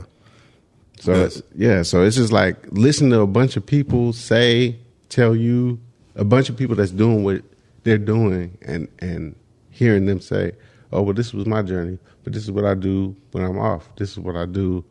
This is how I save my money. This is how these are the types of books I read. When you're driving, you have a tremendous opportunity to learn things. Yeah. You know what I'm saying? Between audio books and podcasts and everything else, you have a tremendous opportunity to learn things. Yeah. And it's just like, and people be like, oh, you're so smart. It's like, not really. Just be learning stuff. Yeah. Like when I talk to like my OGs at work and stuff, and they asked me, like after they got to know me, they were like, well, damn, J.Love, you kind of intelligent. I didn't know you really knew about like finance like that. Yeah. Or any other subject amongst a bunch of other subjects that I'm kind of well versed in. Yeah. They'd be like, well, how do you even know about that? Yeah. I'm like, bro, because I'm on the truck every day. Right. I'm literally in college all day. I have 8 to 12 hours, 8 to 13 and a half hours. It's about to be coming up right now to learn something that I didn't know before. Right. So if I've been doing this for 10 years, I've got hundreds of hours, thousands of hours, man.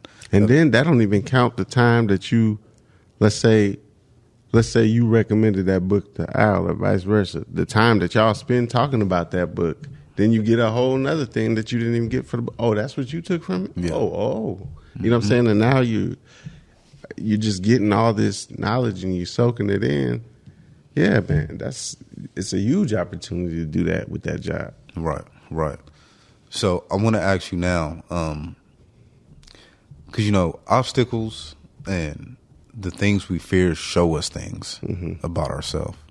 And I wanted to ask you, because I'm gonna be honest, you're the only person that I know who has had a successful transition from this place.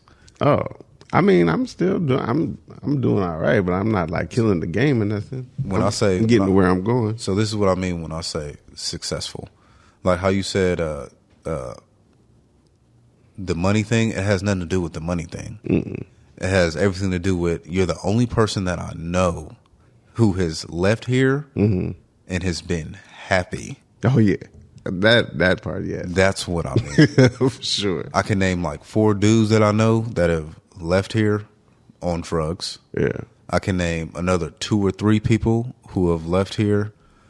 It just doesn't look good as far as like mentally. There's like a whole lot of regret. Yeah. There's like a whole lot of self defamation. There's just it's not good. Yeah. You are legitimately, which is why I felt comfortable like asking you to come on the show. Yeah. I was like, no, I want him to come on here because say there is a dude like at UPS, right, who's like, no, this isn't for me, and there's a lot of guys who are telling him or he's hearing a lot of the same things probably that you've heard. Yeah. Like, hey, where else you gonna make this type of money? Yeah. Where else, how you gonna give up opportunity like that? And he probably doesn't know, hey, dog, I'm pretty sure you're not the only one, Jarreau, but people have done it and been really happy.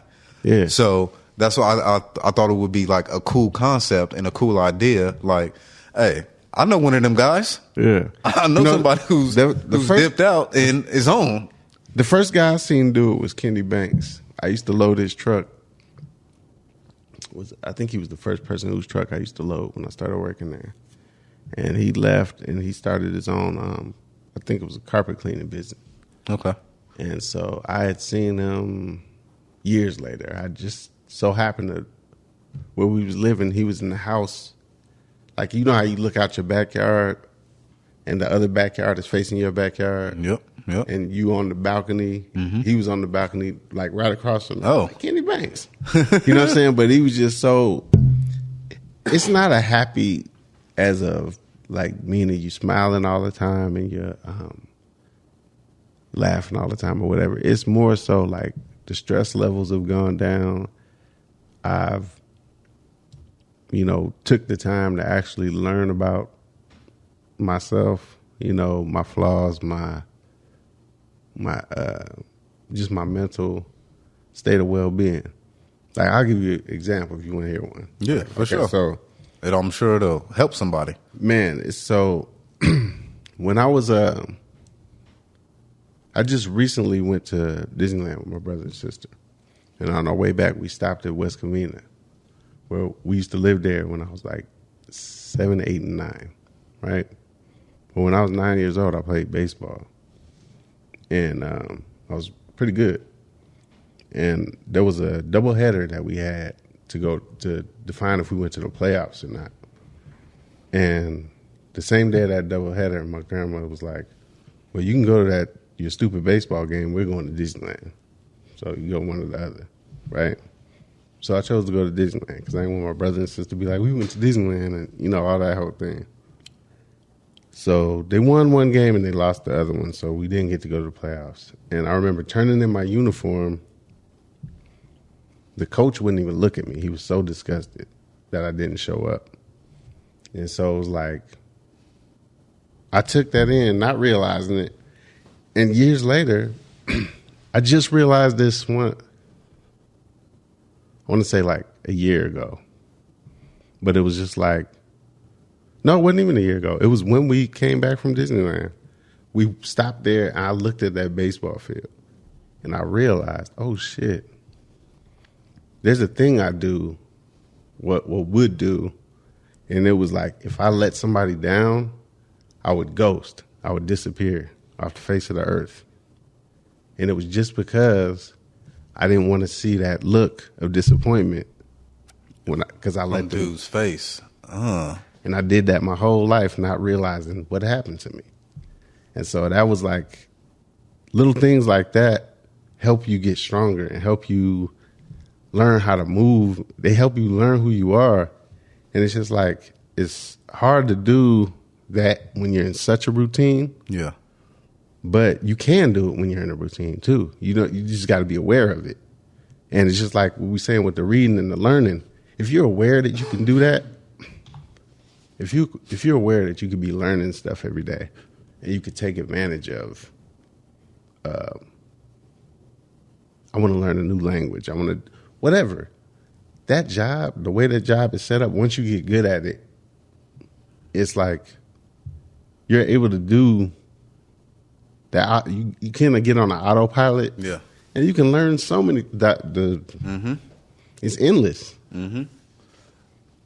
I'm going to read this What Happened to You motherfucking book. Man, because you've been able to like slide in, like that's one thing that like that's how I know if something is good. Mm-hmm. Because one of the biggest problems with learning stuff is a person can read like however many books they want, but that's not the test. The test is, can you apply it? Yeah, practical application. That's how you know if you really learned something, is if you can take the knowledge and apply it. That's where the value is. Yeah. The value is in the application. Mm-hmm. So because you said so many things about, you said, I learned what happened to me. I'm like, there's probably some shit that's happened to me. I probably need to read this goddamn shit. For sure. So, I do know that, wait, can I say one more thing? Go ahead, go for it. With the thing with the what happened to you, it really helps more than just about you. It kind of helps you, kind of the way you approach your relationships, and it helps with how you approach your parenting.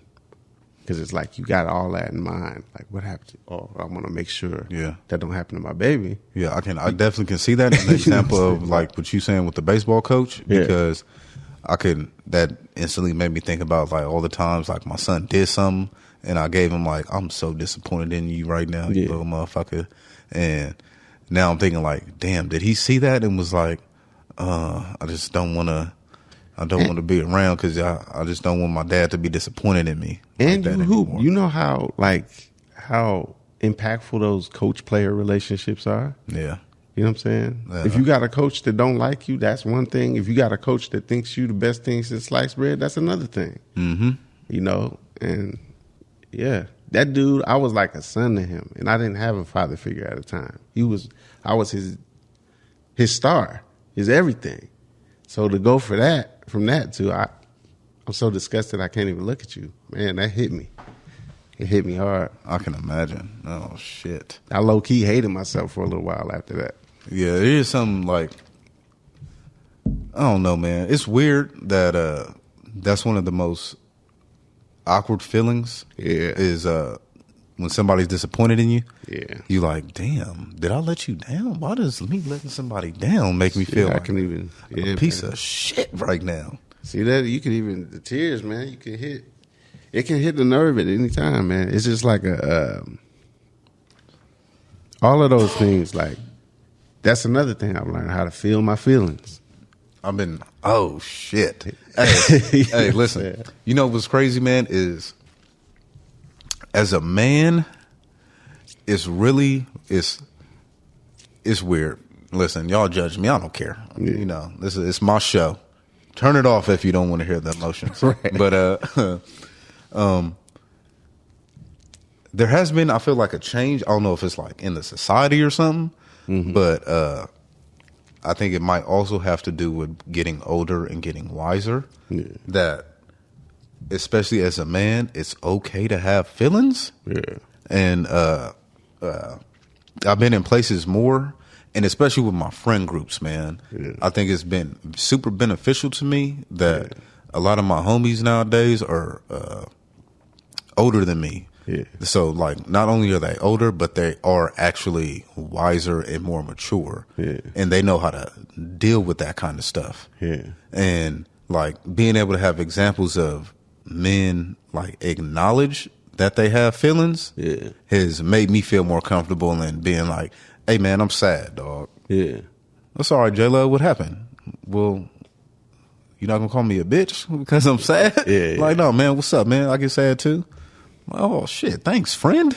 Shit. Hey, bro. Now I will tell you this. I will tell you this. Like the podcast I'm on, Pool Table Talk. Let's plug it. Pool Table Talk podcast on YouTube. It's 5 comedians. We be playing pool. We be talking shit. Whenever we open up to each other, somebody's gonna crack a joke. It's coming. You know what I mean? And it's okay. In the moment, you might not love it, especially if you're the victim. But it's just like, but you know, at the end of the day, that's just like, there's no malicious intent behind it. Right. But the joke's gonna come. Right. See,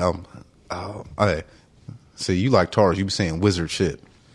Hey, this is a special public service announcement to Christian Peterson. Hey, Christian be on the phone with me all the time too, and we be getting Christian, dog. We be going off on him because Christian is so sensitive. So, Christian, you heard that, man? The reason you get the jokes like that is because we love you, dog. It's because you are the homie for real, for real. And like I told you, I wasn't lying, man. The boys do it to me too, especially when I'm going through. Because it's like how you just said, Jarreau. It'll be, we'll open up about something serious, and then we men, so we got to snap at you immediately. Like, you got to get this joke. And then you said he's sensitive. Hey, man, there's nothing more satisfying than pushing the button that works. Yep. Oh, that's so true. You know what I mean? That's so true. That's so true.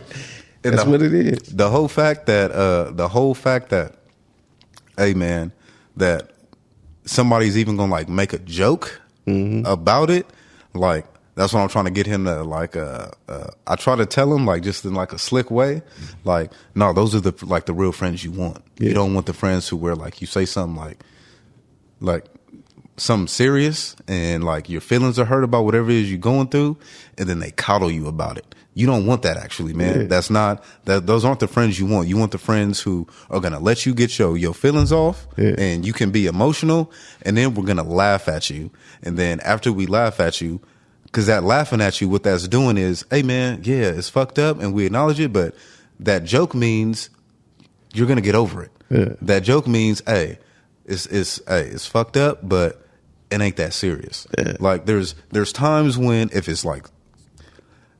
There are times when like a homie will open up about something and then your real friends know, oh, you don't make no jokes about that. Yeah. Like that's how you know. Yeah. But if it's like, yeah, you're sad. Okay. Yeah. You about to get this? Like, for example, like say your girl left you. She's a whore. All right. You loved a whore. You shouldn't have loved her, dog. And see the tricky thing. You gotta get over it. Right. And the tricky thing with comedians is that line gets crossed sometimes. I would imagine all the time. Right. So, but what you do is, like, let's say if somebody in my family passes away, and I open up and I tell you I'm hurting about it, and the joke comes, well, my instinct is not going to be like, how dare you joke about that? No, in my mind, I'm like, I can't wait till somebody in your family dies so I can crack a joke. Mm-hmm. You know what I mean? That sounds fucked up, but that's... I get it in that world. It's just in that world, it makes sense. Yeah, and of course you're not wishing on anybody particular to die, but you just be like, this is a situation that nobody alive is going to be the first person to ever lose somebody. You know what I'm saying? We all experience it at different times. So it's like, if you're going to make fun of it when it happens to me, I'm waiting for it to happen to you. Right. And I'll be right here with my jokes. Mm.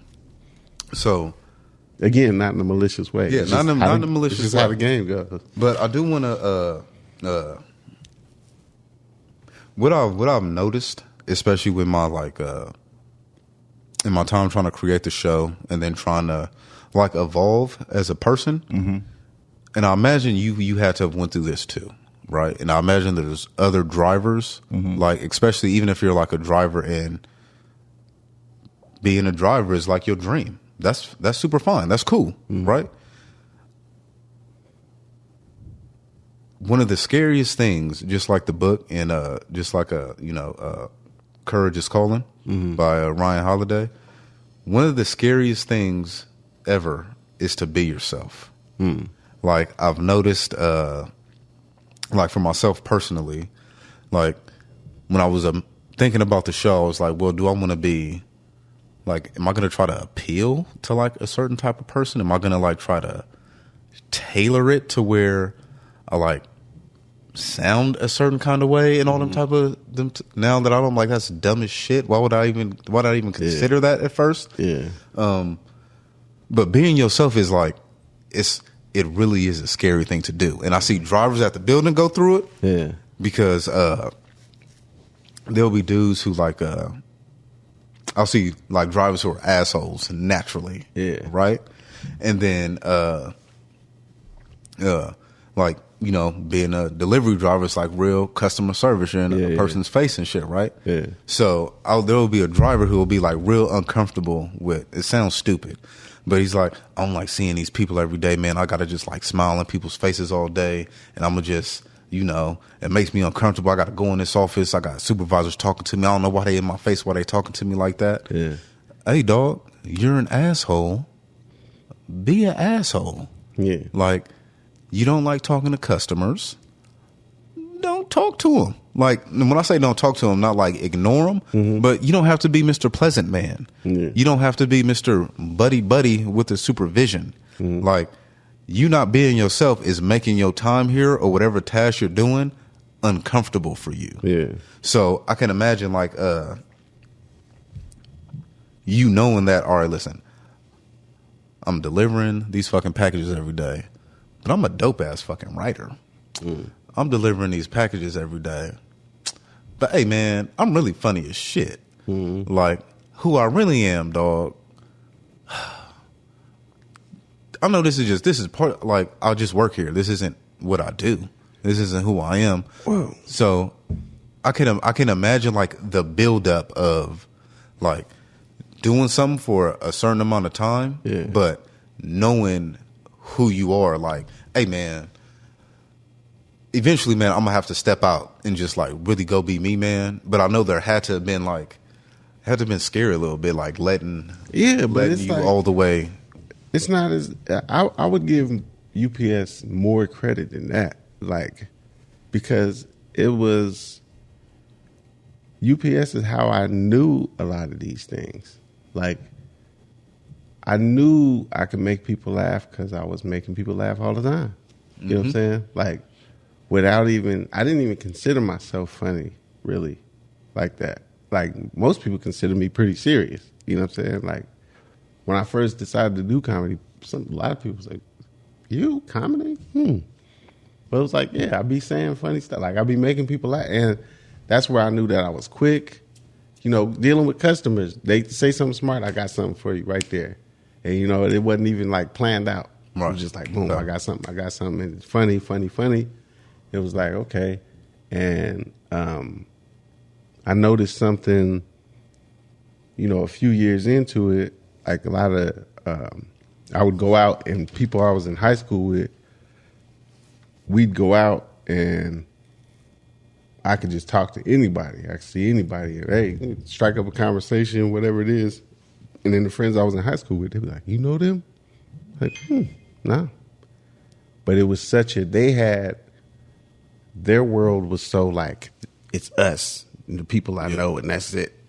Whereas working at UPS, you touch so many hands, have so many conversations, so many interactions that it's like you get to know that people are just people, you know, and then there's nothing really scary about talking to a new person because you do it all the time. Yeah. And so it has really served me well, my time as a driver at UPS, because it's helped me grow and understand things about myself, understand how I interact with people, what I'm capable of doing in those interactions. You know what I'm saying? Like, it just gave me a lot of game. So, yes, I think that, because even for myself, UPS has helped me with my people skills. For sure. I was speaking like more in the tune of, because I didn't even ask you, so how long were you a UPS driver? How many years did you do? 14. tremendous. I ain't even hit 14 yet. Right That's on. crazy.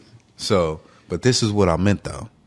So, I imagine you gaining these skills for 14 years, right? Yeah. So, I'm pretty sure it didn't take till year 14 for like all those skills to like boom pop up. No, but it took probably till year 13 before I realized I was doing it naturally. Because it was just going, I was just going with the flow. And then it was like, wait, you can do, you Okay. be doing this all the, you know how you can do something without realizing you're doing it? Yeah. It's kind of like the Karate Kid thing. You doing wax on, wax off, and you're not realizing you're being taught to block. Yeah.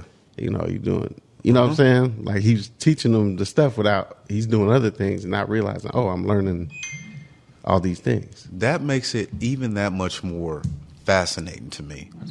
Because Sorry about my phone. oh, you good? Don't trip. Because I'm thinking of, God damn. in my mind, I had it as you knew that you maybe wanted to do these things, or you had this talent, and then it took you a while to like blossom into the next thing. But how you making it sound, what you just said was, no, at a certain point in time, I realized it, and then I made a quick turnover. Yeah. Because like even if you would have said like 2 or 3 years, that's a quick turnover to me. Yeah. So Well, no, it was just like, it was like, okay, so I knew I could sing, right? And I was trying to sing before I did the R&B thing. I was putting I put a couple gospel albums together, and I was doing that. And then I went into R&B, and I put an R&B album together. That's what I did with Al, Black Book. And, you know, with that, it was more so, it was like, man, I'm getting older, and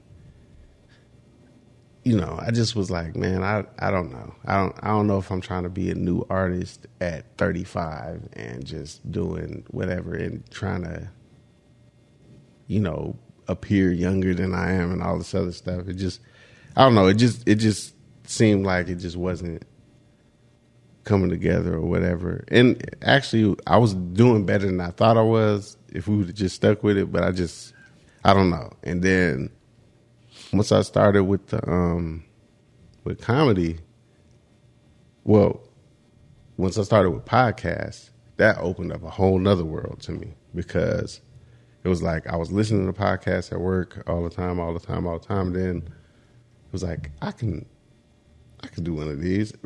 Listening to Tax Stone was the first person I listened to where I was like, you know what? I can do one of these without being some celebrity or whatever, and I can just be myself and just do that. And that was a big introduction to that. It's like you said, being yourself is easier said than done, especially when you're talking into a microphone, especially when you're talking on stage, whatever. Putting yourself out there is easier said than done to be authentic. yeah. You know, because it's natural for us all to want to present something. And it just, everything that I've done from the Marines straight out of high school on to now has served me to what I'm continue to do. Yeah. There's not a tool that I don't use. It's not like, fuck UPS, fuck that shit, bullshit, da-da-da. No, UPS gave me a lot. It showed me how hard I can work. And if I can work that hard for them, I can work that hard for me. 1,000%. That's very true.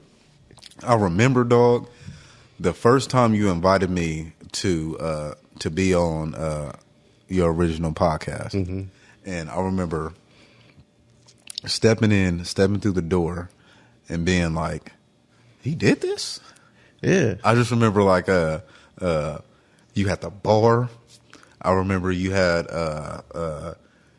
what stands out to me now, this is crazy. So because now that I pod myself, the equipment you had was tremendous. Yeah. I just like, I think about all this because, I got, you see my setup. Yeah. And I'm like, he had the mics that you could like adjust and then they swivel and you could like sit in a whole different like comfortable chair. You could move around and bring the mic up to you. He started off on like supreme level. Well, no. I started off in the room in my house. Oh, okay. And it just... I missed that point. Yeah, no, it evolved. I started out on an app on my phone, but it just... I do this thing where I might hire somebody to do something, or I'll just peep somebody doing something. But I'm watching, and I'm learning how can I get that? What equipment do I need? Even when I started doing music, it was like the first person who had a home studio, I was like looking at all the equipment like, okay, that's what I need. And then even he was like, why you get all the stuff? You can use mine. It's like, no, if I got an idea at 3 o'clock in the morning, I want to just go do my idea at 3 o'clock in the morning. I don't want to have to, hey, can I come on through and use the studio? No. I'm going to get all this stuff. Plus at the time, UPS driver, I can afford this shit. Yeah. Let me get this shit that I need and go from there. And so it was just like, I've always been kind of self-sufficient. Now with that studio, that was really a blessing, because one of the customers on my route, you know what I'm saying, was just like interested in helping me get funding for the studio and trying to get me a sponsor. But then it was like she came into some money, and then she was like, let me help you out with some of the equipment in this. And it was just like, wow.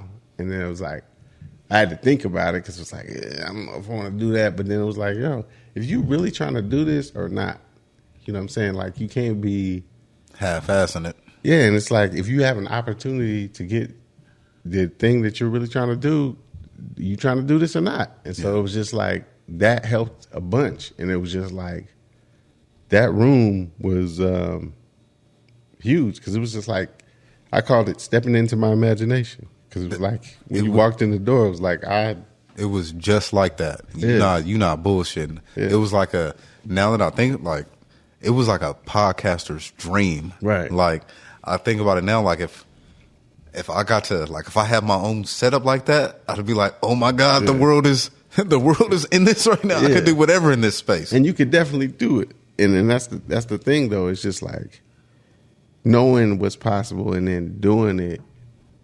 Like, it's just something so satisfying about that, learning. Because we're not brought up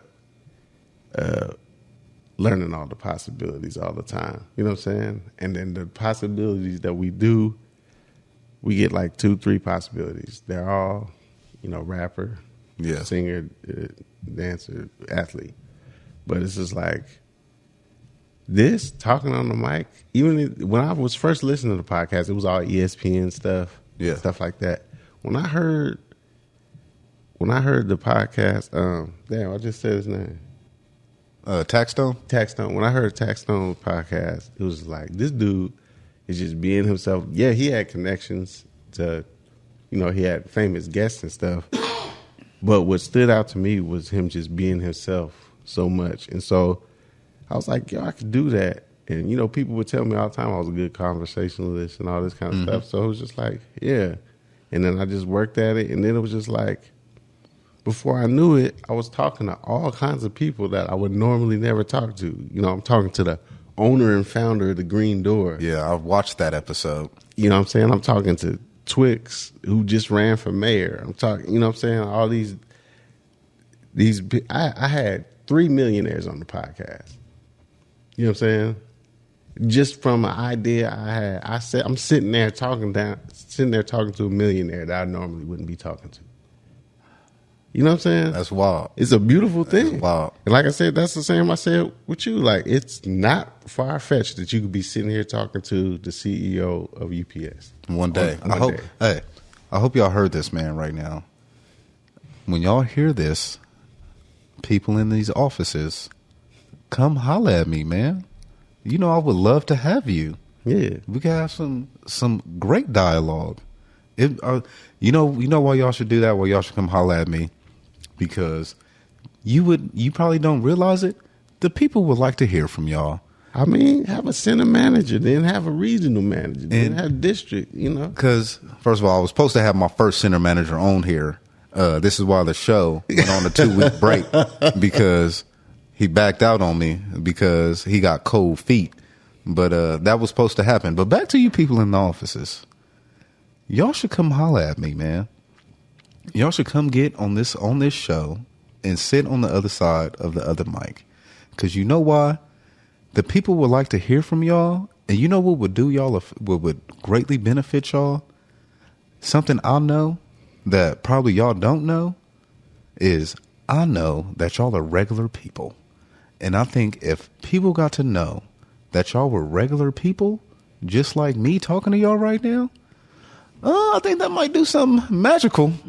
But y'all should definitely come holler at me when you do it. That's what y'all should do. mean, man, what could it really hurt, really? I mean, it, especially if they listen to the show first. So now they've listened to a bunch of drivers' point of views, and maybe they got some stuff from their side of the game. Just like we was talking about with the Disney stuff. When you see the other perspective, sometimes there's a nugget in there like, okay, well, I didn't think of it that way. Mm-hmm. Now, if I thought of it that way, because the only difference between a conflict a lot of times is I'm doing what's best for me and mine, and you doing what's best for you and yours. Yeah. Nobody's wrong. Nobody's evil. You just doing what's best for you and yours, and I'm doing what's best for me and mine. Y'all need to come here, man, so I can ask y'all what happened to y'all. Okay. But, okay. What happened? So, what I'm fascinated... Okay, question right now. Who was the comedian that made you be like, oh, this is it? Who was that comedian for you? I'm pretty sure it's a few, maybe. But well, the thing is, I was listening to Bill Burr a lot, and I was listening to Joe Rogan a lot. And just listening to them talk to other comedians, those were some of my favorite conversations. They really like inspired me in a way of it's weird because I never listened to them and was like, oh, if they could do it, I could do it. It wasn't like that. It was just like the prospect of living off my talent was just like, seemed so doable. I get it. And listening to them, like you said, they're just people. Mm-hmm. Wow, they're just people. Mm-hmm. You get this thing just like you get with the CEOs and talking CEO. You get the same thing with celebrities. Big celebrity, he's doing this thing, he's selling out arenas. Then they get on a show like Joe Rogan and he's like, he's just a guy. Yeah. Mm-hmm. He's a guy just like I'm a guy. I can do, you know what I'm saying? And it's just like, if I work hard and I, just do what I need to do to get to where I need to get to, then it's a very doable, attainable thing, especially since I'm not trying to be, I don't feel like a failure if I'm not the next Kevin Hart. If I could just live regular off of doing what I love, that's such a win to me. Yeah, I would agree. I would definitely agree. So I want to ask you about your time in comedy, because I've heard listening to Joe Rogan. I'm definitely a Joe Rogan fan too, and I love when he has the comedians on. He always talks about people got to get their 10,000 hours in. Yeah, right. So where in the 10,000 hour journey are you? I don't know, but I know I've been doing it. I started New Year's Eve 2018. Okay, you close then. If you haven't hit it already. And I didn't realize this, but I quit UPS 3 months after I started comedy. Really? Yeah. Not even. It was February. No, 2 months after. It was February of 2019. I quit UPS. So it's just like, and like I said, one thing wasn't exactly to do with the other. I had already planned on leaving, but it was like I had planned on leaving a year later. But again, if I would have done that, COVID would have happened and I never would have left. Mm-hmm. So it's just like wait, what was it? It was about leaving. What was the question exactly? It was about shit. I don't remember the question either. I think I asked you like your 10,000 hours. Where? Yeah, 10,000 hours. So yeah, so what it was is like, I think with me, what I've been learning, because when you first start, everybody be condescending to you like that, like you're talking about how you do this. Well, you need to learn how to get funny first. People do talk down to you in the beginning, and you don't be getting booked for shows and stuff like that. And you be feeling like but I'm funnier than that and this and that. And then people be trying to tell you how long it takes to get funny and all that. I think it's not complete nonsense, but to a certain degree it is, because I think that 10,000 hours is really just going to show you how to be the best you, not necessarily good at how to be funny and all that. Yeah, because there's people that have been doing it 10,000 hours and they still ain't funny. Yeah. You know what I mean? It's like, I was watching that. What's his name? I was trying to watch Chris Red, the SNL dude. I was trying to watch him on HBO Max yesterday. I was gonna watch that. I was like, come on, man. I'm like, you're not it, bro. Like, let me not say, because apparently he's on SNL, so he's not funny or he's not, talented or any of that stuff. That's not what I'm saying. He just don't fit your sense. He don't fit my sense. Yeah. Right. And that's one thing that why I feel comfortable with my show. Yeah. Is because I'm like, oh, this probably ain't everybody's cup of tea. Yeah. But it's gonna be somebody's cup of tea though. Yeah. Like a lot of people's cup of tea. Yeah, like Amy Schumer was selling out arenas. Amy Schumer, you're no Ali Wong to me. Ali Wong is hilarious. I definitely understand why Ali Wong is selling stuff out. Yeah. Don't necessarily understand why you doing it, Amy Schumer, but she's not my cup of tea. But she has millions of people that are her flavor. Yeah. So I'm like, oh, okay. And that's where I get, because so I look at, I'll be like, okay, this guy's pretty funny. He's a millionaire because of it. You know what I'm saying? And that isn't even my aspiration, but if it happened, I wouldn't be mad at it. Yeah. That's the other part of it. It's like, so jobs are not designed for you to become rich. You know what I'm saying? Very true. No matter what they pay you. That is one of the...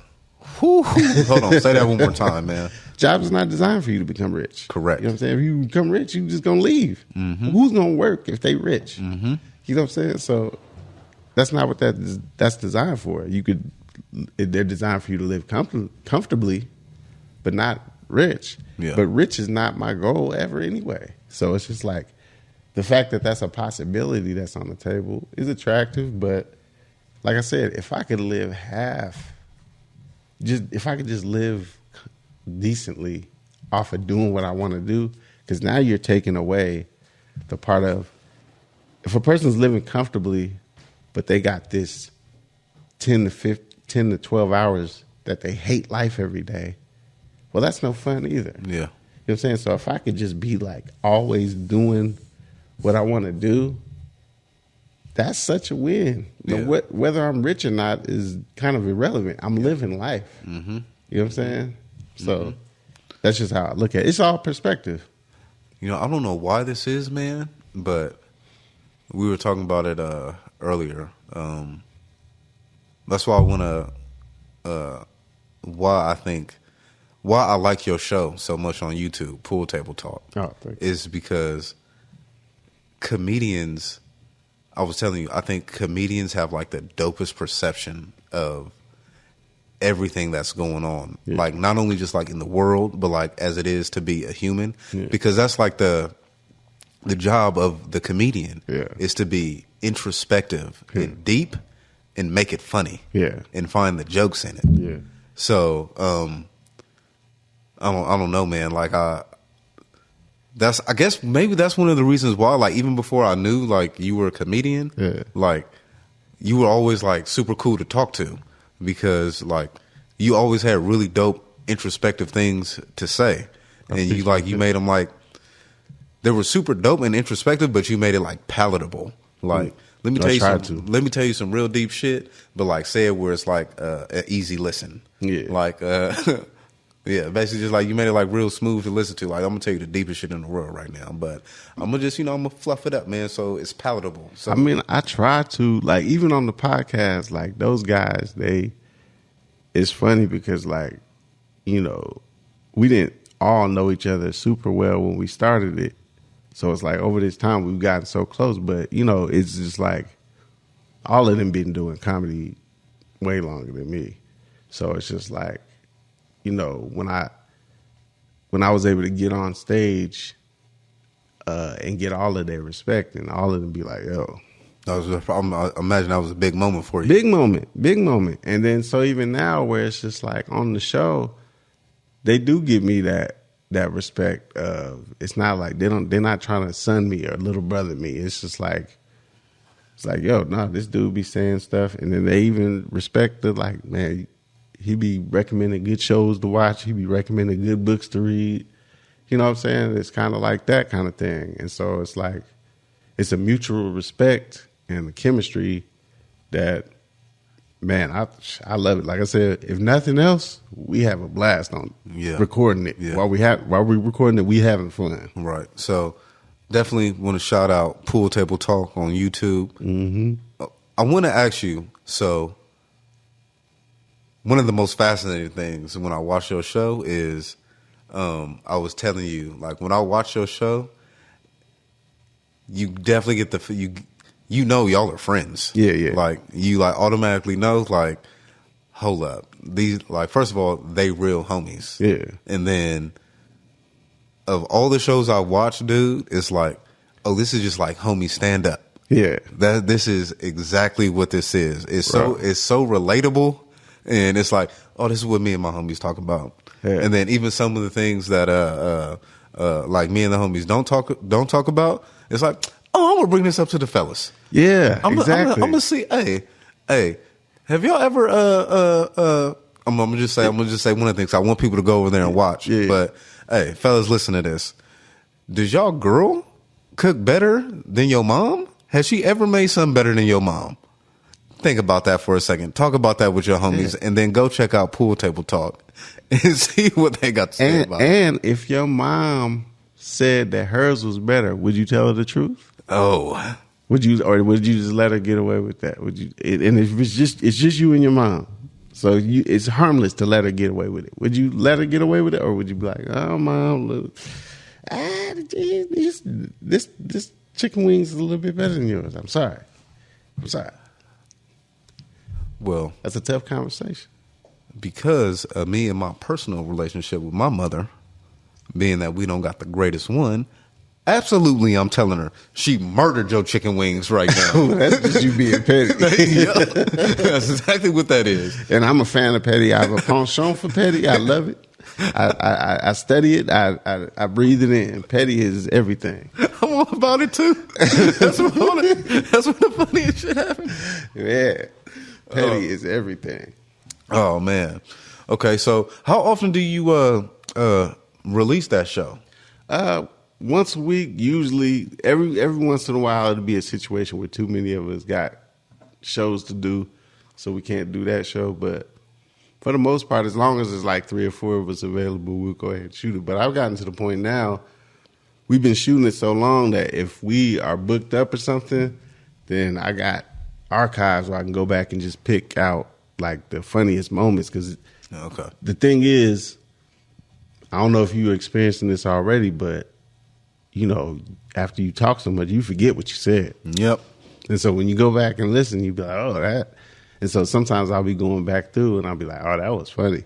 But it's buried in all this other stuff. So I'll just take out these little nuggets and make them one like show and just put it on there. Man, listen, I definitely want to, I'm such a fan of what you're doing over there, man. Likewise, man. One, because I love to see like the camaraderie, like the fellas. Yeah. Because I think the only real show that I think has ever really been done where you get to see the camaraderie of like the fellas is Joe Rogan. Is the Joe Rogan podcast. Yeah. Like when he has Ari and Bert and Tom Segura come on. That's like the only time you ever really get to see it. Yeah. So the fact that on your show, like that's what it's about. It's really about the homies. Yeah. And y'all are funny. Appreciate it, man. That's besides the homie part, y'all are legit funny. I appreciate it. And definitely mean as hell to each other. That too, man. But we love each other, man.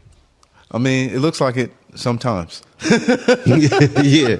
It's that thing though. It's like I could talk about my brother, but you better not talk about it. You know, it's like that. Yeah. All right, man. Well, shit, man. We've been going for almost 2:15. Ain't nobody know. Yeah, this has been a good one, man. Yeah, man, this has been thoroughly enjoyable, man. Likewise. And I'm definitely gonna leave links to your show, man, in the description. Everybody, please do me a favor, man. Go to the Pool Table Talk Pod, man, on YouTube. Check that thing out, man. Give my boy a subscribe. Give him a like, man. Y'all will really enjoy that show, man.